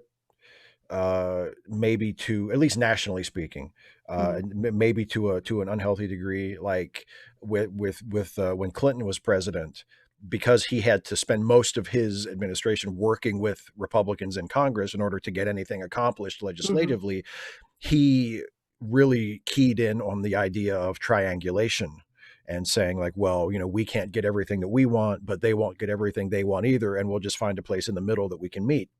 And I feel like because that worked well for Clinton, because of the situation he was in terms of having Republicans to deal with, that kind of became the default mode for the Democratic Party, even if they weren't in that situation anymore. And that was frustrating. And then with Obama, because Obama actually did turn out the youth vote, at least to a larger extent than usual. Yeah, definitely. Then they sort of became like that. There was an inordinate amount of faith placed in that particular voting bloc, which, even though they certainly turned out for Obama, clearly they didn't. I mean, they didn't turn out for Bernie, at least not not as much as he needed them to. I mean, because like I said, They're a hard group to get to vote. Yeah, it's a hard demo to get to vote. Yeah. So you need to work twice as hard and get half as much as the results. Whereas if you just go to a senior center, they're all gonna vote. They're all gonna vote. It's just about who turns up at the end of the day. And a couple of people have mentioned in the chat, going back to the AOC stuff and the party loyalty and stuff, like, I mean, not specifically not specifically her, but like I mean, sometimes it is necessary to challenge the party establishment to push the party in a direction that it needs to go, and because party values do change over time. And if you do want the party as a whole to be more progressive, for example, I mean, you're going to have to make some people uncomfortable at some point. But I feel like there is a balance that you have to strike. And maybe, Alexandria Ocasio-Cortez being so open about, for instance, attacking Nancy Pelosi. And Nancy Pelosi is not my favorite politician either, but she is the Speaker of the House. Politician. Yeah. She's the Speaker. Majorities. Yeah. And she's a very effective legislator, like incredibly effective, which is why she has that job. Exactly. Like they didn't just pick her to be the Speaker of the House because they were like, well, fuck it, we'll give it to Nancy. Like, she's a very effective legislator. And it's maybe, if you want to reform the party, like I'm all in favor. I would love for the party to be more progressive and to be more further to the left. But maybe the best way to do that isn't to publicly attack Nancy Pelosi, especially like you said, especially if there's not like an alternative that you're pitching, Yeah. And, I think Obama had a lot of critiques of the Democratic Party and Hillary Clinton. For sure. But it came from a place of love. It came from a place of like, it wasn't all about just, so I don't feel like I hear a lot of, Obama was a member of the party. He appreciated grassroots activism. He had represented on a state level at the Senate level. He was a party guy. Now he wasn't a totally party tool, but he had worked within the system. And when like that critique comes, it's like the difference between someone saying, God, the pandemic, you might want to get out and walk around a little bit more because your trousers and shirts are looking a little bit tight. That person saying it and another person who doesn't know you and go, God, you gained weight. And that's, Yeah. and they always put you down and they tell you, you know, like, so I never, you know, it would be one thing if she said good things about the Democratic Party, if she did the shit sandwich. If she said, I'm Right. so glad that we're Democrats because we're the anti-fascist party and so many voters have turned out to preserve our democracy, Democrats from all ideological ranges, blah, blah, blah, shit on the party. And then say, I mean, I'm not saying that it makes her more right for saying it this way, but she's supposed to be a politician. She's not an activist anymore. She's not a YouTube commentator who can just, you know, like tear people down for clicks. She has to build relationships not only with her colleagues, but if she wants to go anywhere else, with other Democrats. And those tapes of her saying the Democratic Party is a right-leaning party, those are going to be out there. So why would I want someone who shits on my party representing my party if you're not in her district and you don't already love her? So I think that, you know, again, it's kind of it's a politics thing. And I think people are more willing to, within the party, listen to somebody that they feel like is invested in the party and they want it to be better. They're not kind of harnessing it for a political goal, which just seems very instrumental and sort of not very left. It's very ends justifies the means, which I'm not saying there isn't the place for that in left-leaning politics, but then don't be surprised when people call you out on just using up things to get what you want, if that's what you're doing. I've been watching some drag queens, so I've got some, like, a little bit of attitude. Got a little sass, Yeah, I do. I caught up finally. Season 12 landed here in Germany, and I binged it all. Congratulations, Jada from Milwaukee, Wisconsin in the house. Hey. Someone asked, I want to start drawing this to a close here, but there was I mean, I don't want to, but I think I should, because otherwise we'll just go all night. We could go on. We could just, yeah. I could get drunk again. Get the schnapps out. You can see my pajamas. Someone asked earlier. I can't remember who it was. I'm not going to scroll back up to see, but someone asked, now that Trump is gone, can we get another version of House of Cards, only without Kevin Spacey? And I was like, wasn't that the last season? And it was kind of just sort of okay, like. But the best House of Cards is still the original House of Cards, the British version. Oh, the Francis Urquhart is with what's the actor who played him? I can't think of his name. Oh gosh, dang! I also am forgetting. Ian. I want to say Ian Rankin, but I don't think that's right. I think that's the guy who did James Bond, right? Yeah, you looking it up? I'm looking it up. Maybe he's an Ian something or other. Ian Richardson. I knew it was an Ian. Ian Richardson. Yes, I got the first. Fantastic. F you. Francis Urquhart. Also, yeah, exactly. Also starring Colin Jeavons, who was Inspector Lestrade on Sherlock Holmes in the 80s. Okay. I didn't make that connection. Usually I'm pretty good at that game, but yeah. But I think we've had enough House of Cards, though, for people like.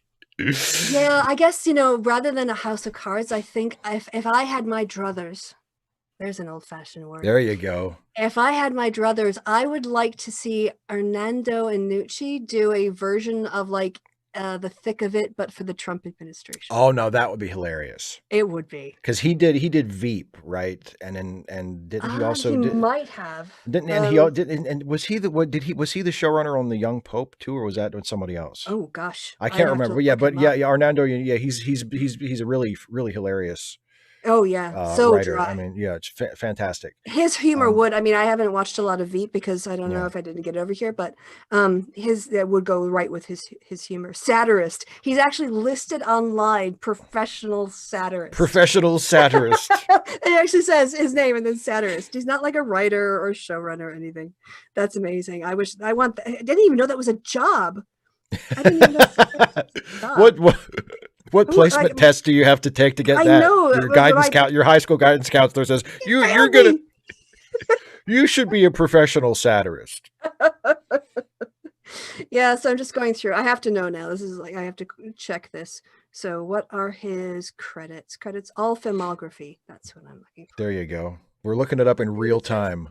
We are. Writer. We'll go that and see what he's got on his list. Avenue 5, never heard of it. Veep. Yeah. Yep. I knew he did Critic. Veep. Yeah. Oh, he did some stuff on Alan Partridge, The Thick of It. There you go. Oh, Arnaldo's Tales of Charles Dickens. That sounds like that a sounds BBC interesting. thing. More Alan Partridge. I didn't realize he was so involved with Alan Partridge. I should have. That's an embarrassment. In the Loop. Yeah. And then it goes on to very, very British things. Yeah, he's got a great wit. And so I think in some ways it's always effective to laugh at fascists. I think that is, and especially because they don't know how to handle being mocked. Yeah. So him doing a kind of in the loop version, because he was so in the loop with James Gandolfini, rest in power. Yeah, he was really, really, he's a good writer. And I think comedy would be a good way to go there. Oh, for sure. Yeah. Yeah. Yeah. I mean, I feel like, really with just the slightest nudge in a certain direction, like House of Cards could have been a comedy anyway, because House of Cards was like, it was like if you took like the idealism of the West Wing and you twisted it and just turned it into like soap opera, like that was House of Cards, or it's like, oh man, this is just so, it does lend itself to really dark humor moments.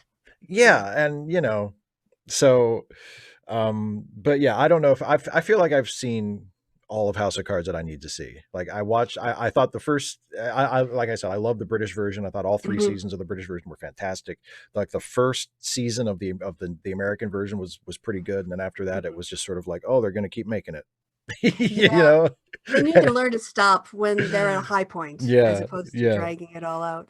Well, and also it's like what we've seen it in real life now. Like whatever the next thing is going to have to, the writer of the next thing is going to have to have a great idea, or be really, really absolutely on the ball with something, because like, how many times have we said in the last 4 years about the Trump administration, if somebody wrote this, we would not believe it. Yeah. And the biggest flaw with having a House of Cards style Trump version is that House of Cards revolves around an incredibly intelligent, strategic, devious, competent person. Yes. And we just didn't have that. No, that's Francis in both versions. Francis is frighteningly competent. And always wins, especially in the American version. Like that's like, he always wins. He's like, so, I mean, until Kevin Spacey left the show, because he turned out to be a piece of shit and they had to kill him off.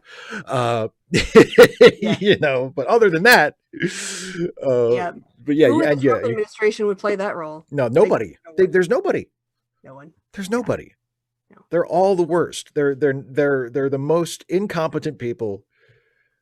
Yeah, which is why we need to do the thick of it version. Yeah, exactly. There's some evilly competent people, but they're all the worst. They're all just the fucking worst. Well, I think it's time to say goodnight. Yeah, as much fun as this has been, we need to do this again. Yes, I agree. And I think there are some people in the chat who are saying the same thing. I think a beautifulest one a little earlier said, "Can Kristi come back tomorrow?" So we'll make it a regular thing. But yeah, and thank you to everybody who donated. Once again, we're raising money for Planned Parenthood. The fundraiser will remain up after the live stream is over. So if you are watching this in the recorded version after we're off the air, you can still donate. You can just click the donate button on the YouTube page and it'll go through YouTube right to Planned Parenthood. It's a fantastic organization that you've probably heard of. And if you've heard of them, you probably know why they deserve your support. And, and so obviously encourage you to donate to Planned Parenthood. Yes. So, Kristi, thank you so much. You are very welcome. I'm actually using your chat to donate to Planned Parenthood. Oh boy, look at this in real time. Actually, I need to change my card. Okay. Oh, I don't know if that's going to go through. That might have been. I just got an anonymous donation. Yeah, for 50. And it's in euros. I think that was you. Yes. I get a message going, "This card expired last year, bitch. Where's your new code on the back of that card?" You deadbeat. I'll sort it out. Trying to donate on an expired card, you deadbeat. This is really, really good. I will make a New Year's resolution to spend more time with you online in 2021. That would be wonderful. That would be wonderful. And I will do the same. We should do this more often on your channel, my channel, Kevin's channel, wherever the hell we end up. Yes. Yeah. Sounds perfect. Yes. And Kevin can, type penis in the chat. Yes, in his own chat. We can egg him on. Yeah. And he'll get his cock out because he's doing this conservatives something about cancel culture, but culture is with a K, so it spells conservatives of cancel culture. Of course. Yeah, so he gets his cock out. It's like the most tortured acronym possible. It's like he really wants it to spell out cock. Yes. He's just reaching so far to get there. Like, oh, God love you, Kevin. Bless your heart. Bless your smutty, filthy heart. All right, Kristi, thank you for being with me, and thanks to everybody for watching. This was great, and I'm not doing another one of these until after the new year. So this is actually the last conversation stream of the year. But I'll be doing other stuff over the holidays and stuff, so you won't be completely rid of me. But but in case I don't see you, happy holidays, and yeah. So be well. Bye, everybody. Yes, absolutely. Be well. Be safe. There's still a pandemic on, for God's sake, especially in this fucked up country. All right. And on that note, bye, everybody. Okay.